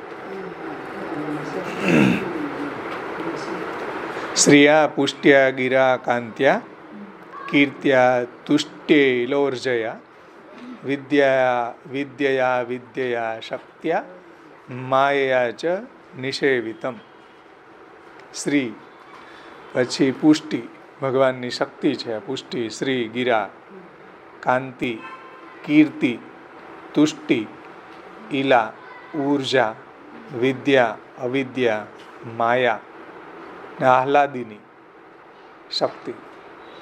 ઇન દ્વાદશ સામર્થ્ય કુહી દ્વાદશ શક્તિ કહે હે. એટલે મુખ્ય મુખ્ય ઉપલક્ષણ વિધિથી 12 શક્તિઓ અહીંયા ગણાવી. અનંત શક્તિઓ છે, એનો આ 12માં અંતર્ભાવ સમજી લેવાનો. ભગવાનની અનંત શક્તિઓ છે, એમાંથી મુખ્ય મુખ્ય અહીંયા ગણાવેલી છે ભાગવતમાં. इसमें ही अविद्या शक्ति तथा माया शक्ति को वर्णन है. इनमें ही એટલે અહીંયા જે મહાપ્રભુજી આપણને સમજાવે છે ને, અવિદ્યા અને માયા શક્તિનું વર્ણન આવી રહ્યું છે ને, આ શક્તિઓ ભગવાનની છે, જે ભાગવતજીમાં 10મો સ્કંદ 39મો અધ્યાય 55મા શ્લોકમાં આ શક્તિઓનું વર્ણન કરેલું છે કે શ્રી, પુષ્ટિ, ગિરા, કાંતિ, કીર્તિ, તુષ્ટિ, ઈલા, ઊર્જા, વિદ્યા, અવિદ્યા, આ બધી જ ભગવાનની શક્તિઓ છે.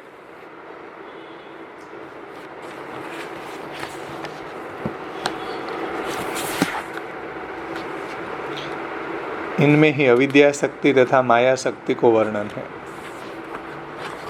આગળ શ્રી મહાપ્રભુજી સમજાવે છે. વાને એટલે ભગવાનને, બ્રહ્મને રમણ નહીં કિયો, અતએવ એકાકી પુરુષ રમણ નહીં કરે. એ શ્રુતિ ઉપર આપી છે બૃહદારણ્યક ઉપનિષદની.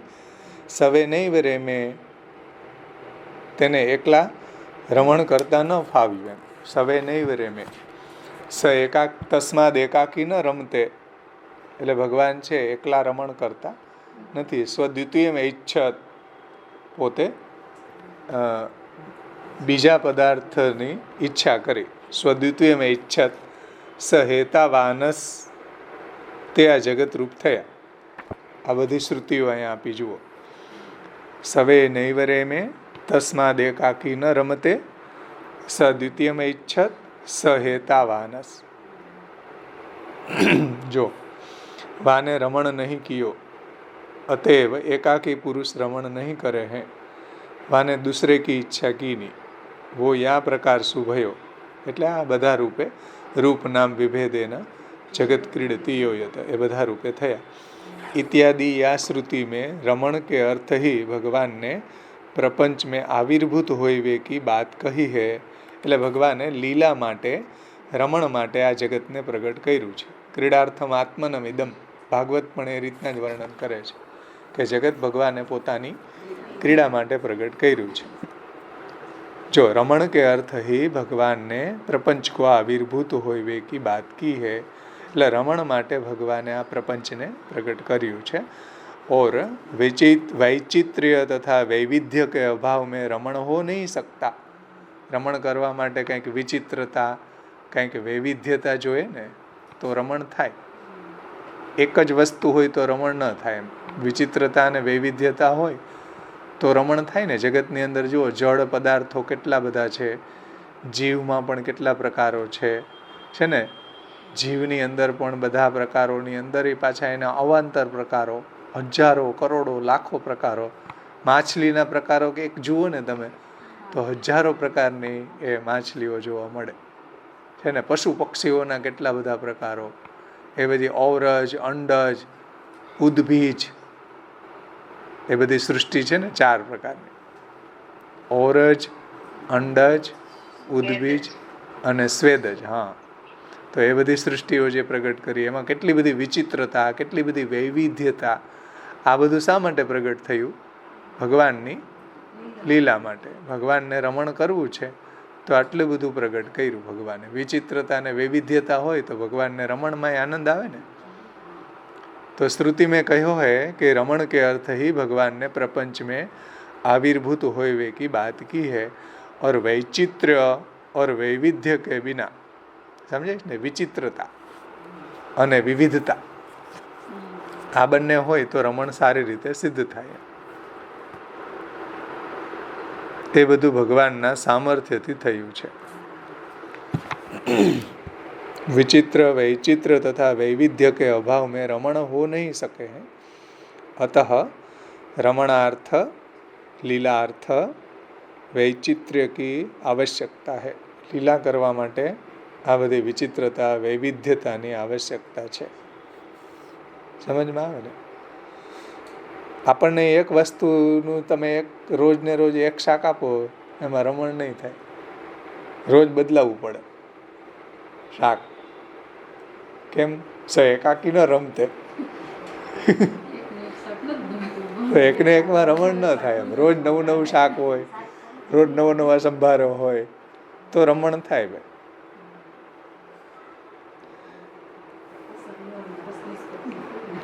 હા, તો વૈચિત્રતા અને વૈવિધ્યતા હોય તો રમણ થાય. तो रमणार्थ वैचित्र की आवश्यकता है. या ही कारण सो भगवान की अविद्या नामिका शक्ति द्वारा जीव के संसार की बात कही जावे है. जीवने संसार उत्पन्न થાય છે એમ નથી કીધું, પણ જીવ સંસારી થાય છે ભગવાનની અવિદ્યા શક્તિથી. એટલે આપણે પ્રપંચ વિવેકમાં જોયું હતું ને કે જેમ સંતા કુકડીની રમતની અંદર આંખે પાટો બાંધી દેવામાં આવે છે બાળકોને, અને પછી બધાને શોધે છે જેની ઉપર દાવ આવે. પણ બ્રહ્મની આ રમત જે છે એમાં દાવ બધા જીવ ઉપર છે. એટલે બધા જીવ ઉપર અવિદ્યાનો પાટો બાંધી દીધો અને બધા જીવો ગોતે છે આનંદને, બ્રહ્મને શોધે છે. બ્રહ્મ સંતાઈ ગયો. સમજમાં આવ્યું ને? અને એ પાટો કયો? અવિદ્યાનો, આ સંસારનો. તો એ અવિદ્યા નામિકા શક્તિ દ્વારા જીવ કે સંસાર કી બાત કહી જ આવે. એટલે જીવ છે એ સંસારી થઈ જાય છે અવિદ્યાના કારણે. સમજો, જીવને અવિદ્યા શક્તિ લાગે એટલે સંસારી થાય છે, અને અવિદ્યા દૂર થઈ જાય તો મુક્ત થઈ જાય છે. આ બધું આગળ જ્યારે ચિત્ત પ્રકરણ આવશે ત્યારે સમજાવશે કે જીવ પહેલા શુદ્ધ હતો, બ્રહ્માત્મક હતો, શુદ્ધ બ્રહ્મનો અંશ હતો, પણ અવિદ્યા લાગી એટલે બદ્ધ થયો. અને જ્યારે ભક્તિ કરશે ત્યારે ફરી પાછો મુક્ત થઈ જશે. જીવની 3 અવસ્થા આવે છે: શુદ્ધ, બદ્ધ, મુક્ત. તો અવિદ્યાના કારણે બદ્ધ થયો છે, પણ જેમ જેમ એ ભગવાનનું ભજન કરશે એમ અવિદ્યા એની દૂર થઈ જશે, ત્યારે ફરી પાછો મુક્ત થઈ જશે. સમજાણું?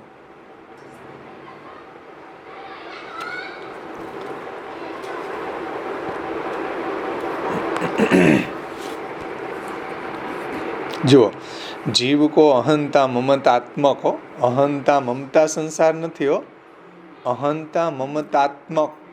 અહંતા મમતાત્મક એટલે અહંતા મમતાના કારણે ઉત્પન્ન થયેલું, અહંતા મમતાના કારણે દેખાતું. એટલે અહંતા મમતાત્મક. અહંતા મમતા તો ભગવાનની શક્તિ છે. સમજો, અહંતા મમતાત્મક. પણ અહંતા મમતા જે આપણે પ્લેસિંગ જે રોંગ જગ્યાએ કરી છે, ખોટી જગ્યાએ, એને કારણે સંસાર થાય છે જીવને. વસ્તુતઃ ઉત્પન્ન નહીં હોવે. સંસાર છે એ કોઈ ઉત્પન્ન થતો નથી. ઉત્પન્ન મતલબ આવિર્ભાવ.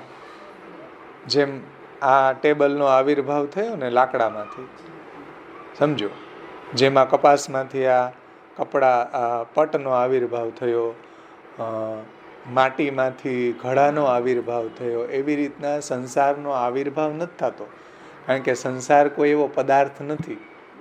સંસાર મિથ્યા અનુભૂતિ છે. સસલાના શિંગડા જે છે, શ્રુષુ સિંગ છે કે આકાશ કુસુમ છે, એનો કોઈ દી આવિર્ભાવ ન થાય, કારણ કે એવી વસ્તુ છે જ નહીં દુનિયામાં.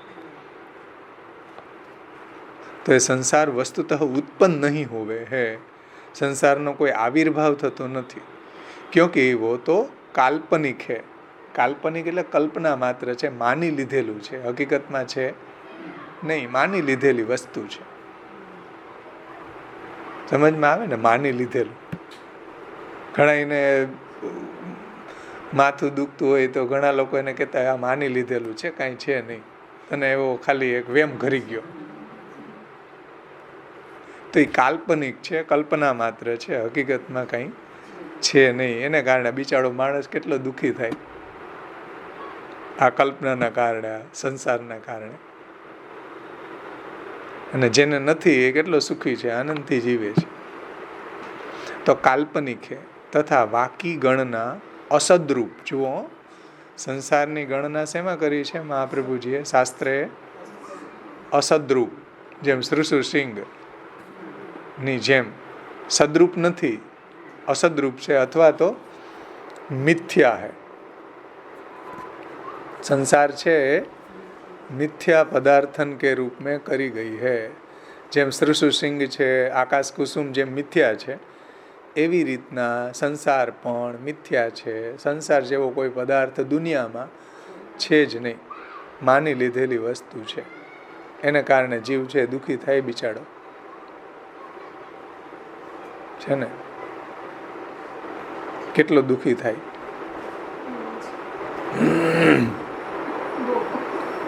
અમારે શેરીની અંદર એક દાદા ઓફ થઈ ગયા, મોટી ઉંમરના, કેટલા વર્ષોથી પથારી વસ હતા. હવે એ ઓફ થઈ ગયા તો એનો એક છોકરો હતો યંગ, લગભગ 27 વર્ષનો. એના જન્મદિવસના દિવસે એના પિતા ઓફ થઈ ગયા. તો એને એટલો બધો આઘાત લાગ્યો કે ત્રીજે દિવસે એને એટેક આવી, ત્રીજે દિવસે એ વયો ગયો.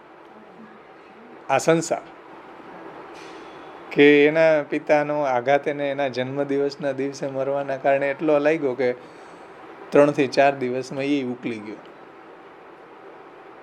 આ સંસાર કાંઈ છે જ નહીં, તોય એની ઇફેક્ટ તો જુઓ, માણસ કેટલો દુઃખી થાય છે. આ સંસાર જે સાવ કાલ્પનિક વસ્તુ છે.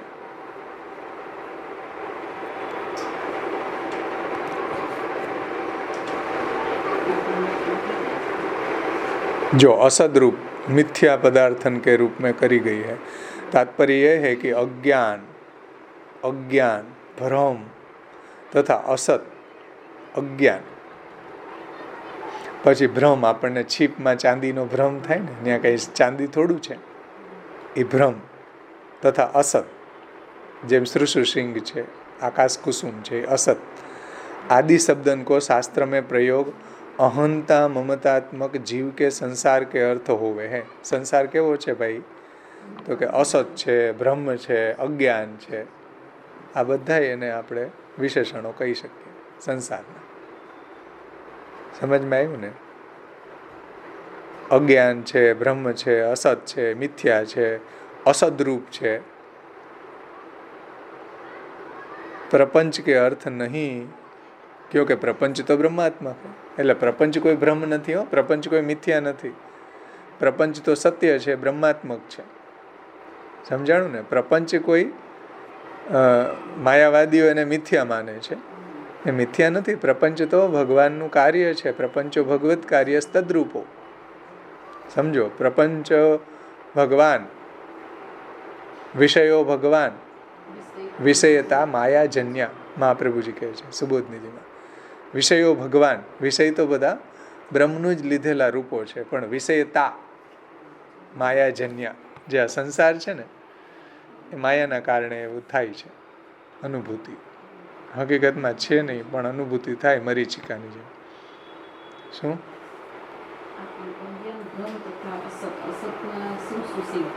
હે? શ્રુશુસિંગ એટલે એ બધા પર્યાયવાચી શબ્દો છે. પર્યાયવાચી અજ્ઞાન કયો કે ભ્રમ કયો કે અસત કયો કે મિથ્યા કયો કે અસદરૂપ કયો, બધા પર્યાયવાચી શબ્દો, એક જ અર્થ થાય. સમજાયું? જો અજ્ઞાનના કારણે માની લીધો છે સંસારને, અજ્ઞાનના કારણે જ થાય છે આ સંસાર. જ્ઞાન હોય તો થોડો સંસાર થાય. જેને જ્ઞાન છે ને આ સંસાર બાધારૂપ નથી થતો. જેમ નારદજી છે, તો એને એના માતા સર્પદંશથી મરી ગયા, તો એને કંઈ બાધારૂપ ન થયો, કારણ કે એનું અજ્ઞાન દૂર થઈ ગયું છે. એની ભ્રમ, એની અસત્તા, મિથ્યા એ માની રહ્યા છે, એને દુઃખ નથી થઈ રહ્યું. આપણને આસક્તિના કારણે આપણે દુઃખી થઈ રહ્યા છીએ. હા, એ ભક્તિની વાત છે. એ બધું જીવ પ્રકરણમાં આવશે કે એ જે સંસાર નથી, એ એને અહંતા મમતા જે છે એનું સાચી દિશામાં પ્લેસિંગ કરી અને ભગવાનમાં એને સમર્પણ કરી.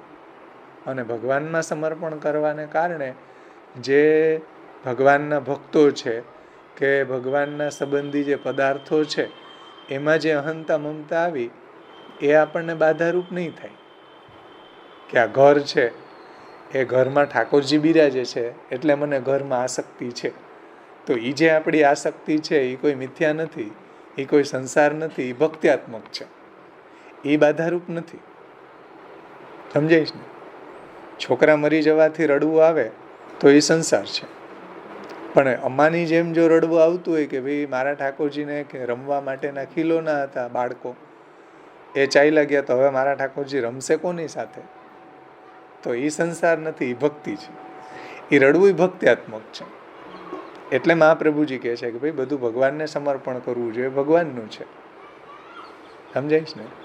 અને ભગવાનને સમર્પણ કરશું તો ભગવદગામી બની જશે. આપણો સંસાર છે, ગૃહસ્થાશ્રમ છે, એ ભક્તિરૂપ થઈ જશે.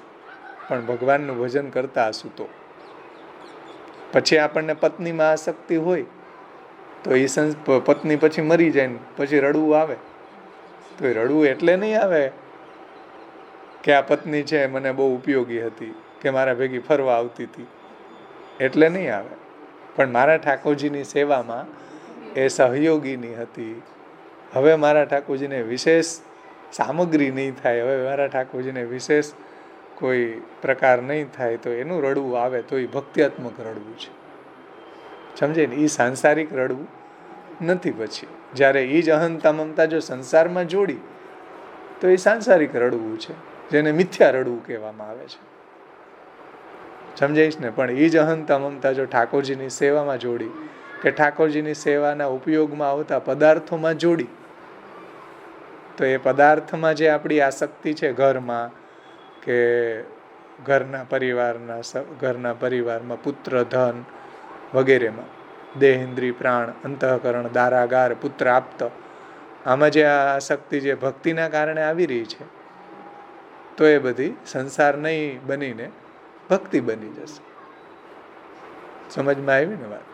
એ બધું આગળ જ્યારે જીવ પ્રકરણ આવશે એમાં સમજાવશે. અત્યારે તો જડ પ્રકરણ ચાલે, સત પ્રકરણ ચાલે છે, એ બધું ચિત્ત પ્રકરણમાં આવશે. સમજાય ને? અત્યારે તો સંસાર કેવો છે આ જગતમાં તમે જુઓ, બધાય મિથ્યા છે, અજ્ઞાન છે, ભ્રમ છે, છતાંય માણસ કેટલા દુઃખી થઈ રહ્યા છે. સંસારની અંદર કેટલા દુઃખી થાય છે, હાય હાય કરી રહ્યા છે.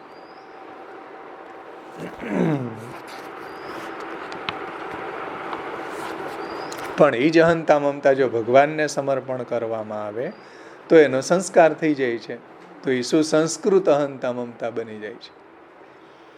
તો એ જ અહંતા મમતા પાછી ભગવાનમાં ઉપયોગી છે, ભગવાનના ભજનમાં. સમજાય ને? એને જો તમે ભગવાનની સેવામાં લગાડી તો ભક્તિ છે, એને જો સંસારમાં લગાડી, એને આ બધા પદાર્થોની અંદર લગાડી તો સંસાર છે. એ જ અહંતા મમતાની પ્લેસિંગ તમે કઈ જગ્યાએ કરી રહ્યા છો? એક સિક્કાની બંને બાજુ છે, એક કોઈનની બંને બાજુ, એક બાજુ સંસાર છે, એક બાજુ ભક્તિ છે. આટલો જ ડિફરન્સ છે. સમજમાં આવી ને વાત? એક સાઈડથી જુઓ તો સંસાર લાગે, એક સાઈડથી જો ભગવાનને સમર્પણ કરી રહ્યા છે બધું, તો એ ભક્ત્યાત્મક છે. એ બધી વાત હવે આગળ આપણું જ્યારે પ્રકરણ આવશે ત્યારે લેશું. અત્યારે તો આપણે આ જગતને આપણે સમજી રહ્યા છીએ. તો જગત બ્રહ્માત્મક છે, તો જગતમાં સંસારી દેખાઈ રહ્યો છે, એને બ્રહ્માત્મક માનવો? તો કે નહીં, એ મિથ્યા છે. જગતના બધા પદાર્થો ભગવદ રૂપ છે, ભગવાને જેના અભિન્ન નિમિત્તો ઉપાદાન કારણ છે. તો પછી સંસાર શું છે આ જગતમાં? તો એ દેખાઈ રહ્યો છે. તો કે નહીં, એનું ઉપાદાન કારણ બ્રહ્મ નથી, એ ભ્રમ છે, મિથ્યા છે, માની લીધેલું છે. અવિદ્યાના કારણે એવું થઈ રહ્યું છે. હકીકતમાં જીવ સંસાર ઉચ્ચતે નતું જાયતે. જીવને સંસારી કહેવાય છે, કોઈ સંસાર ઉત્પન્ન નથી થતો. સમજાણ ને વાત? એટલે અત્યાર સુધીમાં આ જ રહસ્ય સમજાયું કે જગતને સંસારનો ભેદ સમજો પહેલા. એટલે જગતને સંસાર નહીં માની લ્યો, જગતને મિથ્યા નહીં માની લ્યો માયાવાદીની જેમ. એટલે જગતના સ્વરૂપને જ્યાં સુધી સમજવામાં ન આવે ત્યાં સુધી આપણે જેની સેવા કરીએ એ જગતમાં જ છે ને ઠાકોરજી. તો જગતને મિથ્યા માનશો તો ઠાકોરજી મિથ્યા થઈ જશે. જ્યાં શરૂઆતમાં જ મહાપ્રભુજી આપણને સમજાવ્યું કે પ્રપંચમેવ મિથ્યા ઇતિ ઉક્ત્વા શુદ્ધમ ભજનમ વારયંતી. પ્રપંચને મિથ્યા કહેશો એટલે શુદ્ધ ભજનનું વારણ થઈ ગયું. એટલે આ બધું સમજવું ખૂબ જરૂરી છે. મહાપ્રભુજીના શાસ્ત્ર પ્રકરણનું અધ્યયન ખૂબ આવશ્યક છે. હવે આગળ જુઓ.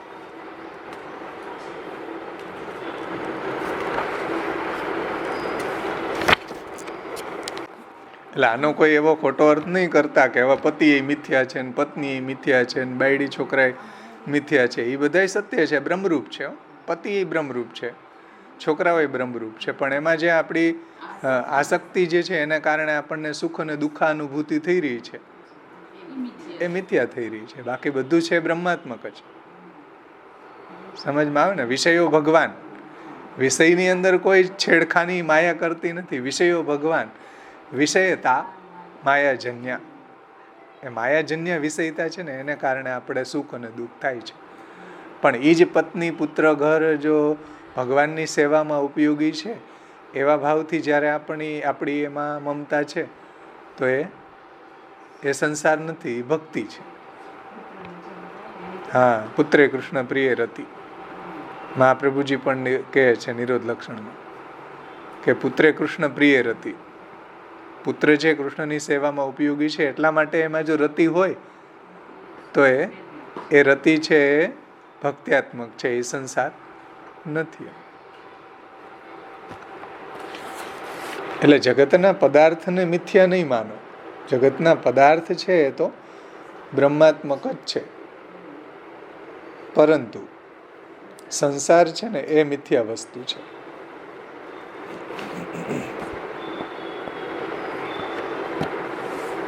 જગત સત્ય છે, જગતમાં જે સંસાર છે એ સત્ય છે ને એ મિથ્યા છે. જગત સત્ય છે, જગત સત્ય, સંસાર મિથ્યા. સંસાર મિથ્યા, એમાં આસક્તિ જેમ વધારે દુઃખ. હા, જગત બ્રહ્માત્મક છે, ભગવદ રૂપ છે. અહંતા મમતા પ્રભુ પ્રત્યે રાખીએ ભગવત ભાવમાં તો કોઈ નથી, પણ લૌકિકમાં રાખો તો દુઃખ અને આસક્તિ રાખો એટલું એ સંસાર છે, એનું નામ સંસાર. પણ ભગવાનની સેવામાં ઉપયોગી જે પદાર્થો છે એની અંદર જો આપણી આસક્તિ હોય તો એ ભક્ત્યાત્મક આસક્તિ છે. બરાબર. એ સંસાર નથી, એ ભ્રમ નથી. લૌકિકમાં રાખીએ તો હા, લોકની અંદર જે આસક્તિ જે છે આપણી એ સંસાર. અહંતા મમતા ને કઈ બાજુ આપણે વાળવી ઈ. હા, અહંતા મમતા ને પ્લેસિંગ ક્યાં કરો છો તમે? बराबर. तात्पर्य यह है, आगे जुओ, तात्पर्य यह है कि भगवान के रमणार्थ ही या प्रपंच को आविर्भाव भयो है. आ प्रपंच છે, જગત છે, જગતના જેટલા બી જળ અને જીવ એ બધું ભગવાનની લીલા માટે, ભગવાનના રમણાર્થ બધું પ્રગટ થયું છે ભાઈ. अतएव या प्रपंच में प्रपंच में रहे भये पुरुष अथवा जीव के रूप में, उनके द्वारा करे जाते साधनन के रूप में तथा उन साधनन को प्राप्त होते फल के रूप में आविर्भूत होई के भगवान ही सर्वत्र क्रीड़ा करे है. એટલે આ જગતના જેટલા બી પદાર્થ છે એ બ્રહ્માત્મક છે. और प्रपंच में रहे भये पुरुष એટલે જીવ અથવા તો જીવ કે રૂપ में એ પણ બ્રહ્મ છે, બ્રહ્મ જ લીલા કરી રહ્યા છે જીવ રૂપે પ્રગટ થઈને, જળ રૂપે પ્રગટ થઈને. उनके द्वारा किए जाते साधनन के रूप में, तो जीव જ્યારે સાધન કરે, કર્મ, જ્ઞાન, ભક્તિ, ઉપાસના, સાંખ્ય યોગ ઇત્યાદિ ઇત્યાદિ, એ સાધનના રૂપમાં એ પણ બ્રહ્મ છે. तथा उन साधनंशो प्राप्त होते फल के रूप में आविर्भूत હોય કે ભગવાન ही ક્રીડા કરત હે અને એ સાધનથી પ્રાપ્ત થતું ફલ છે એ પણ બ્રહ્માત્મક જ છે. સમજાણું ને? એટલે બ્રહ્મ લટકા કરે બ્રહ્મ પાસે, જે નરસિંહ મહેતાનું કાવ્ય છે ને, બ્રહ્મ લટકા કરે બ્રહ્મ પાસે. સમજાવો ને, બ્રહ્મ લટકા કરે બ્રહ્મ પાસે, એ થોડુંક સમજાવો. એટલે બ્રહ્મ જ બધા નામ રૂપ લઈને ક્રીડા કરે છે. જે જગતના જીવ છે એ રૂપે બ્રહ્મ બન્યા છે. જે કંઈ બી જીવ સાધના કરી રહ્યો છે એ પણ બ્રહ્મ બન્યા છે. અને એ સાધનથી જે એને ફલ પ્રાપ્ત થઈ રહ્યું છે એ પણ બ્રહ્મ છે. જે મહાપ્રભુજી નિબંધમાં સર્વનિર્ણયમાં પ્રમેય પ્રકરણમાં આજ્ઞા કરશે કે આત્મૈવ તદિદમ સર્વમ સૃજતે સૃજતિ પ્રભુ ત્રાયતે ત્રાતિ વિશ્વાત્મા હરતે હરતિરીશ્વર. આત્મૈવ તદિદમ સર્વમ, એ બ્રહ્મ જ બધા નામ રૂપ લઈને ક્રીડા કરે છે. સૃજતે સૃજતિ પ્રભુ, સર્જન કરવા વાળો પણ એ છે અને જે સર્જન જે પદાર્થ થઈ રહ્યા છે એ પણ એ જ છે. સૃજતે, હા, સર્જન કરવા વાળો એ છે ને જેનું સર્જન થઈ રહ્યું છે એ પણ એ જ છે. ત્રાયતે ત્રાતિ વિશ્વાત્મા, જેનું જે પાલન કરવા વાળો એ છે અને જેનું પાલન થઈ રહ્યું છે એ પણ એ જ છે. અને હરતે હરતિરીશ્વર, અને જેનો નાશ થઈ રહ્યો છે એ પણ ઈ જ છે અને નાશ કરવા વાળો પણ ઈ જ છે. સમજાણું ને? આયમ એવ બ્રહ્મવાદ, આ બ્રહ્મવાદ છે જે મહાપ્રભુજી અહીંયા સમજાવવા માંગે છે કે બધા જળ જીવે એ બન્યો છે, સર્જન કરવા વાળો ઈ જ છે ને સર્જન જેનું થઈ રહ્યું છે એ પણ ઈ જ છે.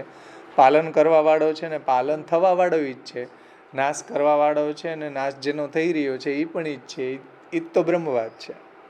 આ તાત્વિક દ્રષ્ટિથી બધું ઈ જ બની રહ્યો છે. સમજાણું ને? અયમેવ બ્રહ્મવાદ, આ બ્રહ્મવાદ છે. तो तात्पर्य यह है कि भगवान के रमणार्थ ही या प्रपंच को आविर्भाव भयो है. अतएव या प्रपंच में जो प्रपंच में रहे भये पुरुष अथवा तो जीव के रूप में भी ब्रह्म है, उनके द्वारा किए जाते साधन के रूप में भी ब्रह्म है, और उन साधन अंशों प्राप्त होते फल के रूप में भी आविर्भूत होय के भगवान ही सर्वत्र क्रीड़ा करे हैं. है ने? સર્વત્ર બ્રહ્મ જ આ બધી ક્રીડા કરી રહ્યા છે. એટલે બ્રહ્મ લટકા કરે બ્રહ્મ પાસે. જાગીને જોઉં તો જગત દિશે નહીં, ઊંઘમાં અટપટા ભોગ ભાસે. હે ને? નામ રૂપ જુજવા તો એ અંતે તો હેમનું હેમ ભાસે. બ્રહ્મ લટકા કરે બ્રહ્મ પાસે. સમજાણો, બરાબર સમજાણો. હે ને? કે જાગીને જોવું, જો બ્રહ્મ જ્ઞાન થઈ જાય તો જગત દિશે નહીં, તો બધું બ્રહ્માત્મક છે એવું જ્ઞાન થાય. ઊંઘમાં અટપટા ભોગ ભાસે. ઊંઘ એટલે અજ્ઞાન. અજ્ઞાનમાં જ બધું આ અટપટું લાગે સંસાર. અને નામ રૂપ જુજવા, નામ રૂપ બધા અલગ અલગ દેખાય પણ અંતે તો જેમ એરિંગ બની જાય સુવર્ણમાંથી, પછી વીટી બની જાય, અલકાવલી બની જાય, કડા બની જાય, પણ અંતે તો હેમનું હેમ, હેમ એને સુવર્ણ, અંતે તો છે બધું સોનું. એમ તમે મ્યુટ કરો ને પ્લીઝ, નહીં તો ડિલીટ મારીશ હું, વચ્ચે ડિસ્ટર્બ થાય છે. અંતે તો હેમનું હેમ ભાસે. અંતે તો બધું બ્રહ્માત્મક જ છે. બ્રહ્મ જ પુરુષના રૂપમાં છે. પુરુષ જે સાધન કરી રહ્યો છે, જુઓ, રૂપ નામ વિભેદ એને જગત ક્રીડતી, એ ક્રીડા એની જ છે. એ સાધન કરી રહ્યો છે એ એની જ ક્રીડા છે. અને એ સાધનથી જે ફલ પ્રાપ્ત થઈ રહ્યું છે એ પણ બ્રહ્માત્મક જ છે. સમજમાં આવ્યું ને? સર્વમ ખલુ ઇદમ બ્રહ્મ, સર્વ કાંઈ બ્રહ્મની આ લીલા છે. આ એક લેવલ છે સમજવાનું. કહેવાનું તાત્પર્ય છે કે प्रपंच में रहे भय पुरुष अथवा तो जीव के रूप में उनके द्वारा करे जाते साधनन के रूप में तथा उन साधनन से प्राप्त होते फल के रूप में आविर्भूत होय के भगवान ही सर्वत्र क्रीड़ा करे हैं. समझो, भगवान ज आ बधा रूप में क्रीड़ा करी रह्या छे. आज ब्रह्म लटका करे ब्रह्म पासे. या स्थिति में मैं या कर्म को करता हूँ, या कर्म से उत्पन्न होवे वारो फल मेरो है, मैं या फल को भोगता हूँ इत्यादि ज्ञान को भ्रमरूप समझनो चाहिए. હવે એમાં ભ્રમ ક્યાં આવ્યો જુઓ. આ તો બ્રહ્મની લીલા ચાલી રહી છે. એમાં વળી હું આ કર્મનો કરતા ક્યાંથી આવ્યો, હું આ ફલનો ભોગતા ક્યાંથી આવ્યો, આ આપણી ભ્રાંતિ છે. समझो. कारण के प्रपंच में रहे भये पुरुष यानी कि जीव के रूप में ब्रह्म ही क्रीड़ा करे है, और उनके द्वारा करे जाते साधनन के रूप में उनके द्वारा प्राप्त जो साधन अंशो प्राप्त होते फल के रूप में आविर्भूत हो कि भगवान ही सर्वत्र क्रीड़ा करे है, एनी अंदर हूँ आ करतानो आ कर्मनो करता छूँ एवं क्यांथी आव्युं? समझ में आवे ने बात. मैं या कर्म को करता हूँ, या कर्म से उत्पन्न होवे वारो फल मेरो है, मैं या फल को भोगता हूँ इत्यादि ज्ञान को भ्रम रूप समझनो चाहिए. आ भ्रम है, आ संसार है.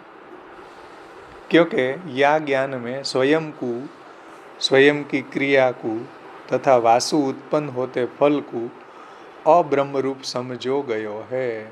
એટલા માટે એ ભ્રમ છે, એ અબ્રહ્માત્મક સમજ્યું છે એને પોતે કરે છે એવું લાગે છે. હકીકતમાં તો બ્રહ્મ જ બધી લીલા કરી રહ્યો છે. રૂપ નામ વિભેદેન જગત ક્રીડતી યોયત. પણ આમાં અબ્રહ્માત્મકતા શું આવી કે પોતે આ કર્યું છે એવી જે એની ફિલિંગ છે ને એ અબ્રહ્માત્મક ફિલિંગ છે. સમજાણું ને? હું આ કર્મનો કરતા છું, હું આ ફલનો ભોગતા છું. આ આસુરી જીવના લક્ષણ છે જે ભગવાને શ્રીમદ ભગવદ્ ગીતાના 16મા અધ્યાયમાં ઈશ્વરો અહમ અહમ ભોગી સિદ્ધો અહમ બલવાન સુખી આઢ્યો અભિજન્વાન અસ્મિ કોન્યોસ્તિ સદૃશો મયા યક્ષે દાસ્યમી મોદિસ્ય ઇતિ અજ્ઞાન વિમોહિતા. એનું અજ્ઞાન છે કે હું ઈશ્વર છું, હું આનો ભોગ કરીશ. સમજો, હું ઊંચા કુળનો છું, હું ધનવાન છું. આવા જે જીવના અહંકાર છે ને એ મિથ્યા છે, એ અબ્રહ્માત્મક છે, એ સંસાર છે. અહંતા મમતાત્મક સંસાર અવિદ્યા કી કૃતિ હે. સમજો, અહંતા મમતાત્મક સંસાર જે થાય છે અવિદ્યાના કારણે થાય છે. તથા તત્વજ્ઞાન હોઈ જાવે પર ઉપરયુક્ત સંસાર કી નિવૃત્તિ હો જાવે. અને તત્વજ્ઞાન જ્યારે આપણને થઈ જાય, તત્વજ્ઞાન એટલે વાણીના લેવલનું જ નહીં, કેવલ સમજના લેવલનું નહીં. તત્વજ્ઞાન બધી રીતે આપણને અપરોક્ષ અનુભૂતિ થઈ જાય તો ત્યારે આ બધી આપણી સંસાર આસક્તિ દૂર થઈ જાય. સમજમાં આવ્યું ને? આ તત્વજ્ઞાન આપણે શાસ્ત્રાર્થ પ્રકરણ ભણીએ એટલે આપણને જ્ઞાનના લેવલ ઉપર થઈ જાય, પણ આચરણમાં ન આવી શકે એવું જ્ઞાન આપણને થઈ જાય. ઓહો, પ્રપંચ વિવેકને ભણી લે, સત્પ્રકરણ ભણી લે, આપણને સમજમાં આવી જાય, સમજના લેવલ ઉપર આવી જાય કે આ બધું જે છે એ બધું બ્રહ્માત્મક છે ને આપણો સંસાર છે એ મિથ્યા છે. આ બધી સમજના લેવલ ઉપર આવી જાય કે તત્વજ્ઞાન હોઈ જ આવે પર ઉપરયુક્ત સંસાર કી નિવૃત્તિ હોઈ જ આવે. જ્યારે આવું તત્વજ્ઞાન થાય ત્યારે સંસારની નિવૃત્તિ થઈ જાય, પછી આપણને દુઃખ ન થાય. प्रपंच परंतु ब्रह्मात्मक है, अतः तत्वज्ञान हो जावे पर प्रपंच की निवृत्ति नहीं होवे. समझो, आ रहस्य महाप्रभुजी ने समझाव्યું છે કે બ્રહ્મ જ્ઞાન થવાથી માયાવાદીઓ એમ માને કે પ્રપંચની નિવૃત્તિ થઈ જાય, પ્રપંચનો નાશ થઈ જાય. મહાપ્રભુજી એમ કહે છે કે બ્રહ્મ જ્ઞાન થવાથી પ્રપંચનો નાશ નથી થતો, સંસારનો નાશ થાય છે.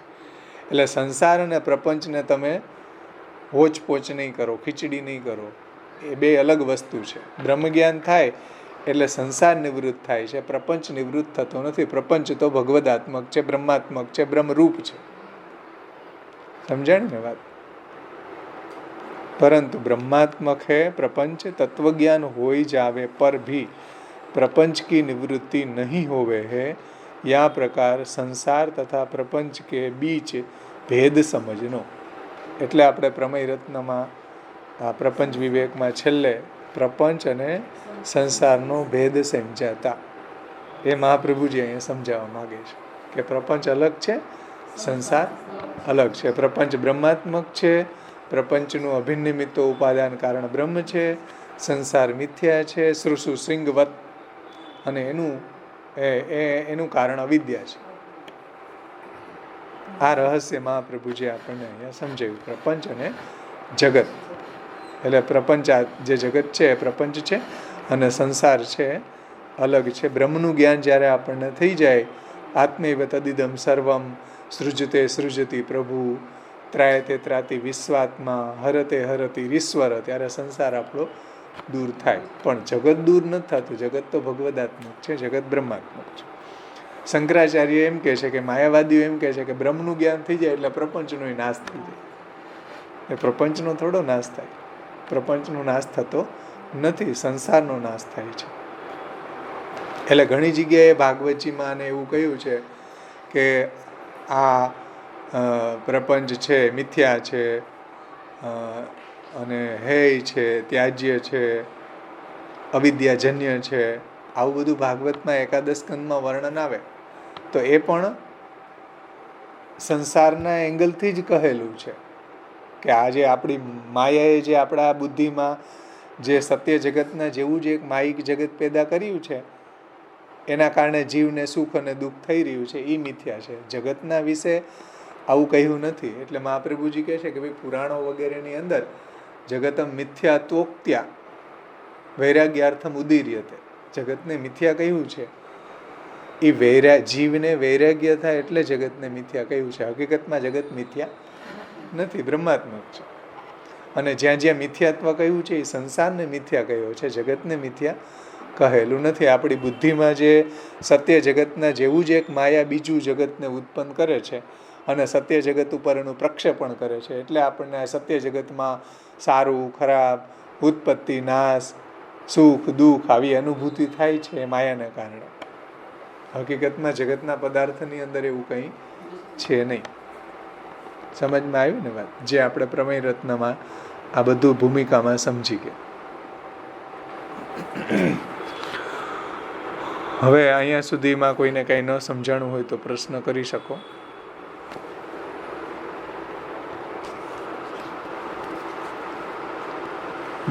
ચલો, હવે જે વાત આવે છે એ અન્ય એક દેશીના જે મતો છે એ શું કહે છે જુઓ, કે પ્રપંચ તથા સંસાર दोनों को ब्रह्मात्मक तथा सत्य मानवे वारे सत्कार्यवादी ब्रह्मवादी एक देशी શંકા કરે. એક દેશી એટલે અમુક વાતને માને છે, અમુક વાતને માનતા નથી. તો પ્રપંચ અને સંસાર दोनों को ब्रह्मात्मक, જુઓ પ્રપંચને સત્ય માને અને સંસારને સત્ય માને. એટલે પ્રપંચને સત્ય માને તો એ એક દેશમાં એ સાચા, પણ સંસારને સત્ય માને એ ખોટા. તો એક દેશી શું કે જુઓ, પ્રપંચ તથા સંસાર दोनों को ब्रह्मात्मक, એટલે સંસારને બી બ્રહ્માત્મક માનો. એ જગત મધ્યપાતી છે ને, જેમાં પ્રપંચ છે જગત મધ્યપાતી છે, એમ સંસારી જગત મધ્યપાતી છે. બેયને બ્રહ્માત્મક માનો. તથા સત્ય માનવે વારે સત્કર્મ સત્કાર્યવાદી, સમજાય ને? સત્કાર્યવાદી, આ કાર્ય જે છે બ્રહ્મનું છે, પરિણામ છે, સત્ય છે. તો સત્કાર્યવાદી ब्रह्मवादी एक देशी शंका करे हैं कि जो जहाँ प्रकार दंड और मुद्गर आदि सो प्रपंचात्मक घटादि को तिरोभाव हो जावे है. એટલે દંડ એટલે મુદ્ગર એટલે લાકડાનો ધોકો સમજી લો, દંડો. એ દંડાથી ઘડાનો નાશ થઈ જાય ને, તિરોભાવ થઈ જાય એમ સમજો. દંડ આદિ સો પ્રપંચાત્મક ઘટાદિકો તિરોભાવ હોઈ જાવે થાય ને. તમે ઘડાની ઉપર ધોકો મારો, દંડ મારો તો શું થાય? ઘડો ફૂટી જાય. તો દંડ પણ બ્રહ્માત્મક છે, ઘડો પણ બ્રહ્માત્મક છે. દંડ આદિ સો પ્રપંચાત્મક ઘટાદિકો તિરોભાવ હોઈ જાવે હે. સમજમાં આવે ને? એક્ઝામ્પલ કે બ્રહ્માત્મક ઘડાનો બ્રહ્માત્મક દંડથી નાશ થાય છે કે નહીં? તમે ઘડાની ઉપર દંડ મારો તો ઘડો ફૂટી જાય. તો પ્રપંચાત્મક બંને છે, ઘડો અને દંડ. વાહી પ્રકાર તત્વજ્ઞાન હોઈવે પર સંસાર કો તિરોભાવ હોઈ જાવે. સમજો, એવી રીતના તત્વજ્ઞાન થવાથી સંસારનો તિરોભાવ થઈ જાય છે. એસે ભી કહી શકતે હૈ. આવું કહેવામાં શું વાંધો? જેમ તમે દંડો મારવાથી, જેમ પ્રપંચાત્મક દંડાથી પ્રપંચાત્મક ઘડો, બ્રહ્માત્મક દંડથી બ્રહ્માત્મક ઘડાનો નાશ થાય, એમ તત્વજ્ઞાનથી સંસારનો નાશ થાય. તો બે બ્રહ્માત્મક થયા કે નહીં? એમ માનો ને ભાઈ. તત્વજ્ઞાન થવાથી સંસારરૂપી ઘડાનો તિરોભાવ થઈ ગયો.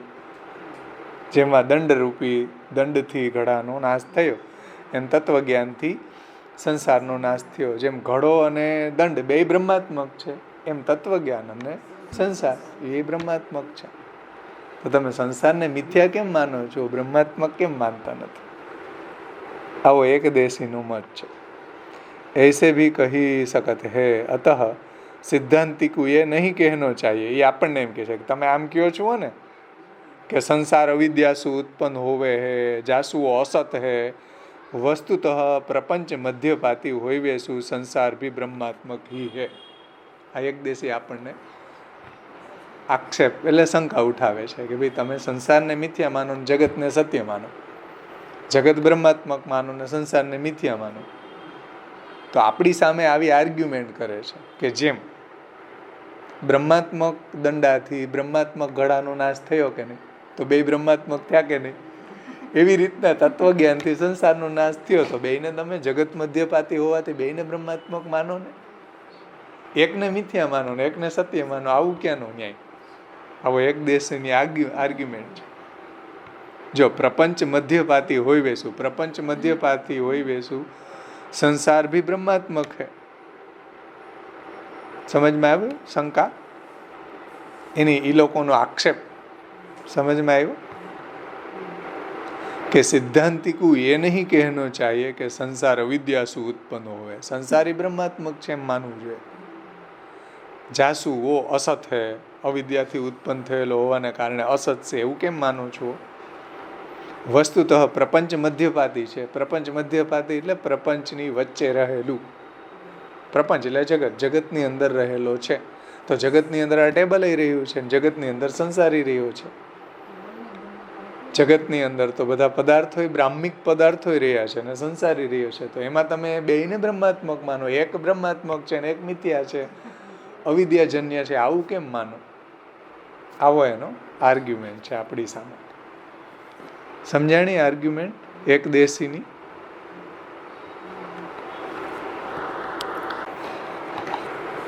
ભાઈ માટલું છે. એક દેશીની શંકા એવી છે કે પ્રપંચ અને સંસાર બંનેને તમે બ્રહ્માત્મક માનો. તો આપણે એમ કહીએ કે ભાઈ કેમ ભાઈ બ્રહ્માત્મક માનીએ અમે? પ્રપંચ બ્રહ્માત્મક છે, સંસારને અમે શા માટે બ્રહ્માત્મક માનીએ? તો એક દેશી એમ કહે છે કે જુઓ, અમે તમને એક દ્રષ્ટાંત આપીને સમજાવીએ. તમને સમજમાં નથી આવતું ને કે ઘડો એક લ્યો અને એક દંડ લ્યો, ધોકો. ઘડો દંડ ન હોય તો કપડાં ધોવાનો ધોકો તો હોય ને ઘરમાં, એ લ્યો. એને તમે માટલા ઉપર મારો તો માટલું ફૂટી જાય કે નહીં? તો બ્રહ્માત્મક દંડથી બ્રહ્માત્મક ઘડો ફૂટી ગયો. સમજો, એનો તિરોભાવ થઈ ગયો. એવી જ રીતના તત્વજ્ઞાન થવાથી સંસારનો નાશ થઈ ગયો. તો બ્રહ્માત્મક ઘડાનો બ્રહ્માત્મક દંડથી નાશ થયો, એમ તત્વજ્ઞાન જે છે બ્રહ્મનું જ્ઞાન, એનાથી બ્રહ્માત્મક સંસારનો નાશ થયો. તો બે બ્રહ્માત્મક થયા કે નહીં? જેમ આ એક્ઝામ્પલમાં જેમ બે બ્રહ્માત્મક છે, એમ તત્વજ્ઞાનથી સંસારનો નાશ થયો.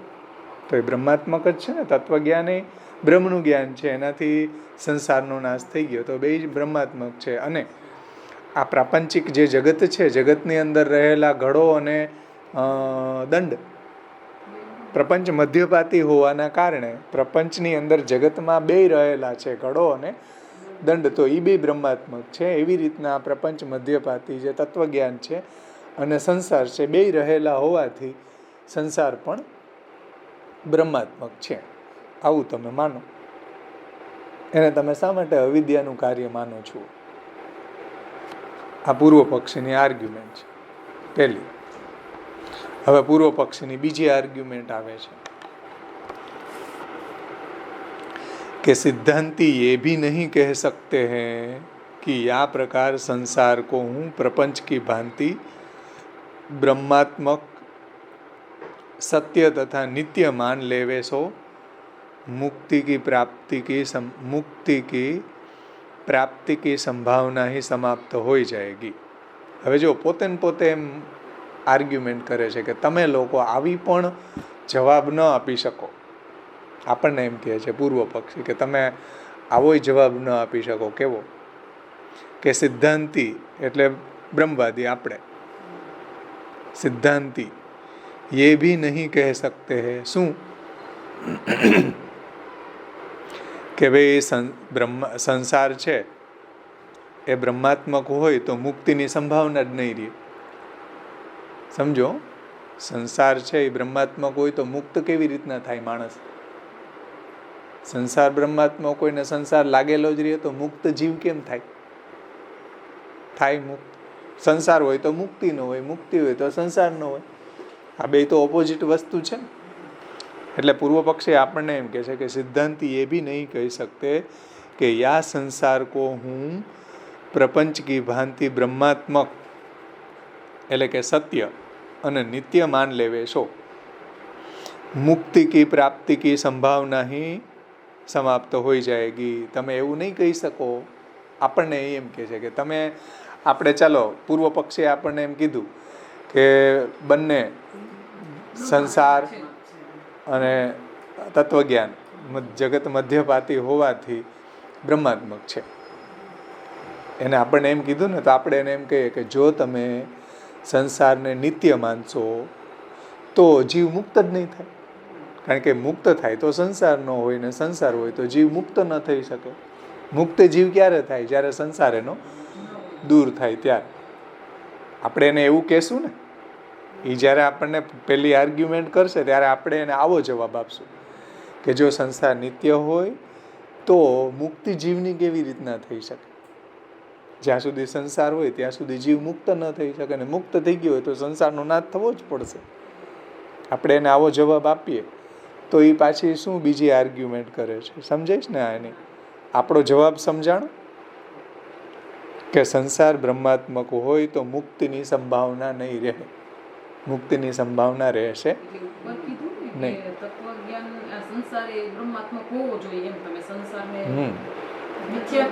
એને તમે મિથ્યા શા માટે કહો? એને તમે બ્રહ્માત્મક માનો. તો પછી આપણે શું કહીએ એને? હા, સંસાર જ્યાં સુધી રહે ત્યાં સુધી મુક્તિ ન થાય, મુક્તિ થાય તો સંસાર ન રહે, એટલે અમે એને મિથ્યા માનીએ છીએ. આપણે એને આવો જવાબ આપીએ તો એ આર્ગ્યુમેન્ટ શું કરે જુઓ કે તમે આવું કહી નહીં શકો. આપણને એમ કહે છે તમે આવું નહીં કહી શકો. કેમ? क्योंकि जहाँ समय जहाँ पुरुष में भगवान को संसार रूप सो आविर्भाव हुए हैं वह समय वह पुरुष संसारी कहो जावे हैं तथा जहाँ समय जहाँ पुरुष में भगवान मुक्ति रूप सो आविर्भाव हो जावे हैं तब वो पुरुष मुक्त कहो जावे हैं. तो लोक में जैसे जब कच्चे घट आदि श्याम पदार्थ में भगवान श्याम रूप सो आविर्भाव हुए हैं तब वे घट आदि श्याम या काले कहे जावे हैं तथा पक जावे पर जब भगवान उनमें लाल रूप सो आविर्भाव हो जावे हैं तब वे लाल कहे जावे हैं. છે ને, ઘડો છે એ કાચો હોય ત્યારે કેવો હોય? શ્યામ હોય, કાળો હોય ને. પછી અગ્નિમાં તપાવવામાં આવે ત્યારે એ લાલ બની જાય, એ જ ઘડો લાલ બની જાય છે. या प्रकार भगवान के मुक्ति रूप सो आविर्भूत होए वे पर व्यक्ति मुक्त कहो जावे है और मुक्ति के उच्छेद को प्रसंग उपस्थित नहीं होएगो. એટલે તમે જે મુક્તિનો ઉચ્છેદ થઈ જશે એવી જે આર્ગ્યુમેન્ટ કરો છો એ ખોટી છે. પૂર્વ પક્ષે આપણને એમ કહે છે કઈ રીતના એની આર્ગ્યુમેન્ટ શું છે જુઓ કે જગતને તમે બ્રહ્માત્મક માનો અને સંસારને પણ બ્રહ્માત્મક માનો, મુક્તિને પણ બ્રહ્માત્મક માનો અને સંસારને બ્રહ્માત્મક માનો. આનો પૂર્વ પક્ષીને આપણને સમજાવે છે. જો ક્योंकि જ્યાં સમય જ્યાં પુરુષ में भगवान को ब्रह्म को संसार रूप सो आविर्भाव होवे है वा समय वो पुरुष संसारी कहो जावे एम एने मिथ्या मानवानी शू जरूर संसार ब्रह्मात्मक है અને એ સંસાર બ્રહ્માત્મક સંસાર જે પુરુષમાં જ્યાં સુધી રહે ત્યાં સુધી એ પુરુષને તમે સંસારી કયો હે અને મુક્ત થઈ જાય समझो ध्यान थी कि जा समय जा पुरुष में भगवान को संसार रूप सो आविर्भाव होवे है એટલે સંસાર છે બ્રહ્માત્મક છે એમ માનો અને બ્રહ્માત્મક સંસારનો જે પુરુષમાં આવિર્ભાવ રહે છે ત્યારે એ પુરુષને કેવો ગણવો બ્રહ્માત્મક સંસારી પુરુષ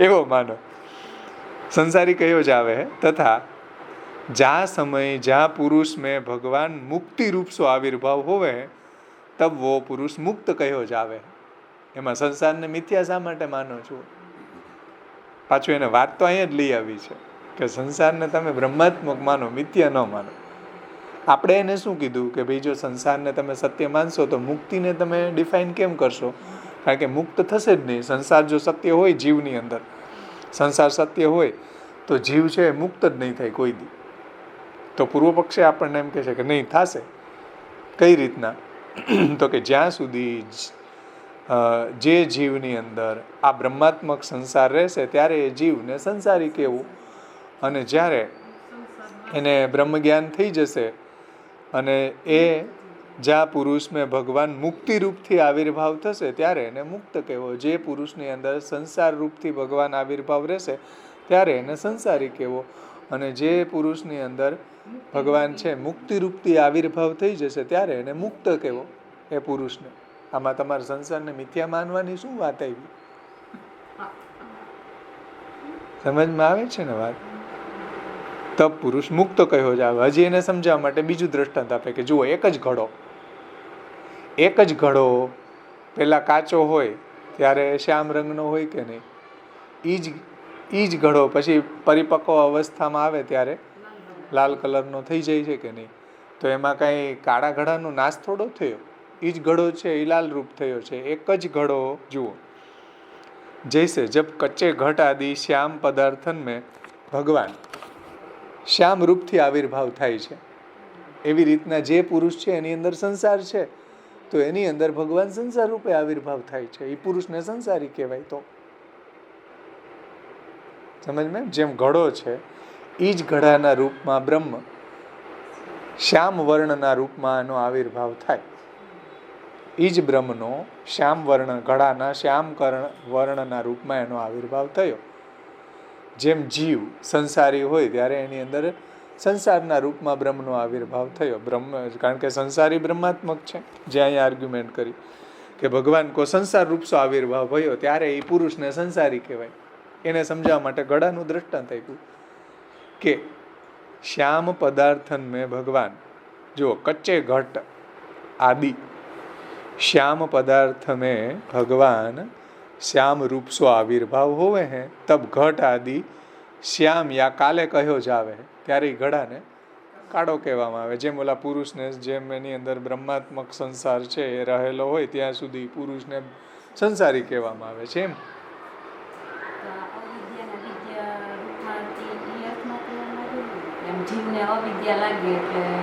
नहीं तमे संसारने अविद्याथी कल्पित मानो छो ए योग्य नथी एने तमे ब्रह्मात्मक मानो ए जगत मध्यपाती छे जेम जागतिक पदार्थो टेबल छे ए जगत मध्यपाती होवाना कारणे एटले जगतनी अंदर रहेला होवाना कारणे मध्यपाती यानी अंदर जगतनी अंदर आ टेबल रहेलू छे तो एने तमे सत्य मानो छो तो संसार जगतनी अंदर रहेलो छे तो एने तमे केम मिथ्या मानो छो एने तमे सत्य मानो आ आर्ग्युमेंट पूर्व पक्षीनी छे एने समजाववा माटे आ कही रह्या छे तो आपणे एम कहीए के जो आपणे जगतने सत्य मानीए अने संसारने जो सत्य मानीए तो जीव मुक्त क्यारे थाय तो एम कहे छे के भाई जे पुरुषमां संसार रूपे भगवाननो आविर्भाव रहे त्यारे ई पुरुषने संसारी मानवो अने मुक्ति रूपे भगवान ज्यारे एमां आविर्भाव थशे त्यारे एने मुक्त मानवो तो के आने केम समजवुं तो के जुओ ઘડો છે શ્યામ વર્ણનો હશે ત્યારે બ્રહ્મ છે એમાં શ્યામ વર્ણના રૂપમાં આવિર્ભાવ છે,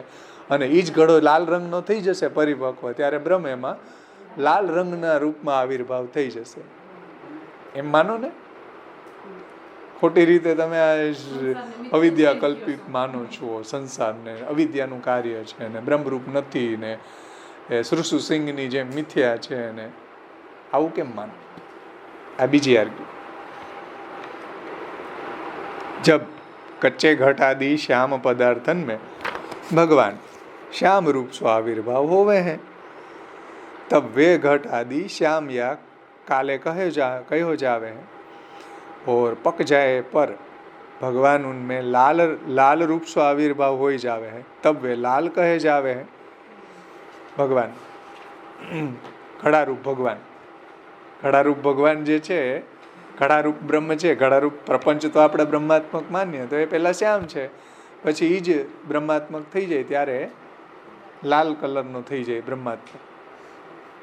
એમ જ્યાં સુધી સંસાર છે બ્રહ્માત્મક એ ત્યાં સુધી જીવને એ પુરુષને સંસારી માનો, અને જ્યારે એને મુક્તિ પ્રાપ્ત થઈ જાય ત્યારે એને એ પુરુષને મુક્ત માનો. આમાં વચ્ચે સંસારને મિથ્યા કેમ માનો છો, આ એને પ્રોબ્લેમ છે.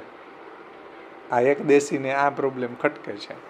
આપણે જે સંસારને મિથ્યા માનીએ છીએ ને એ તો યા પ્રકાર ભગવાન કે મુક્તિ રૂપ સ્વ आविर्भाव होइवे पर व्यक्ति मुक्त कहो जावे है, मुक्ति के उच्छेद को प्रसंग उपस्थित नहीं होएगो. તમે જે મુક્તિનો ઉચ્છેદ થઈ જશે એમ માનો છો ને, કે સંસારને જો તમે બ્રહ્માત્મક માનશો, સત્ય માનશો, નિત્ય માનશો તો મુક્તિનો ઉચ્છેદ થઈ જશે. તો પૂર્વ પક્ષી આપણને એમ કહે છે કે મુક્તિનો ઉચ્છેદ થશે જ. આ બીજી આર્ગ્યુ. 4 શંકાઓ એવી જોરદાર એને કરી, પછી મહાપ્રભુજી એને ખંડન કરશે, આચાર્યજી બહુ મસ્ત ખંડન કરશે, પણ અત્યારે તો પૂર્વ પક્ષીને થોડો ઉછળવા દો,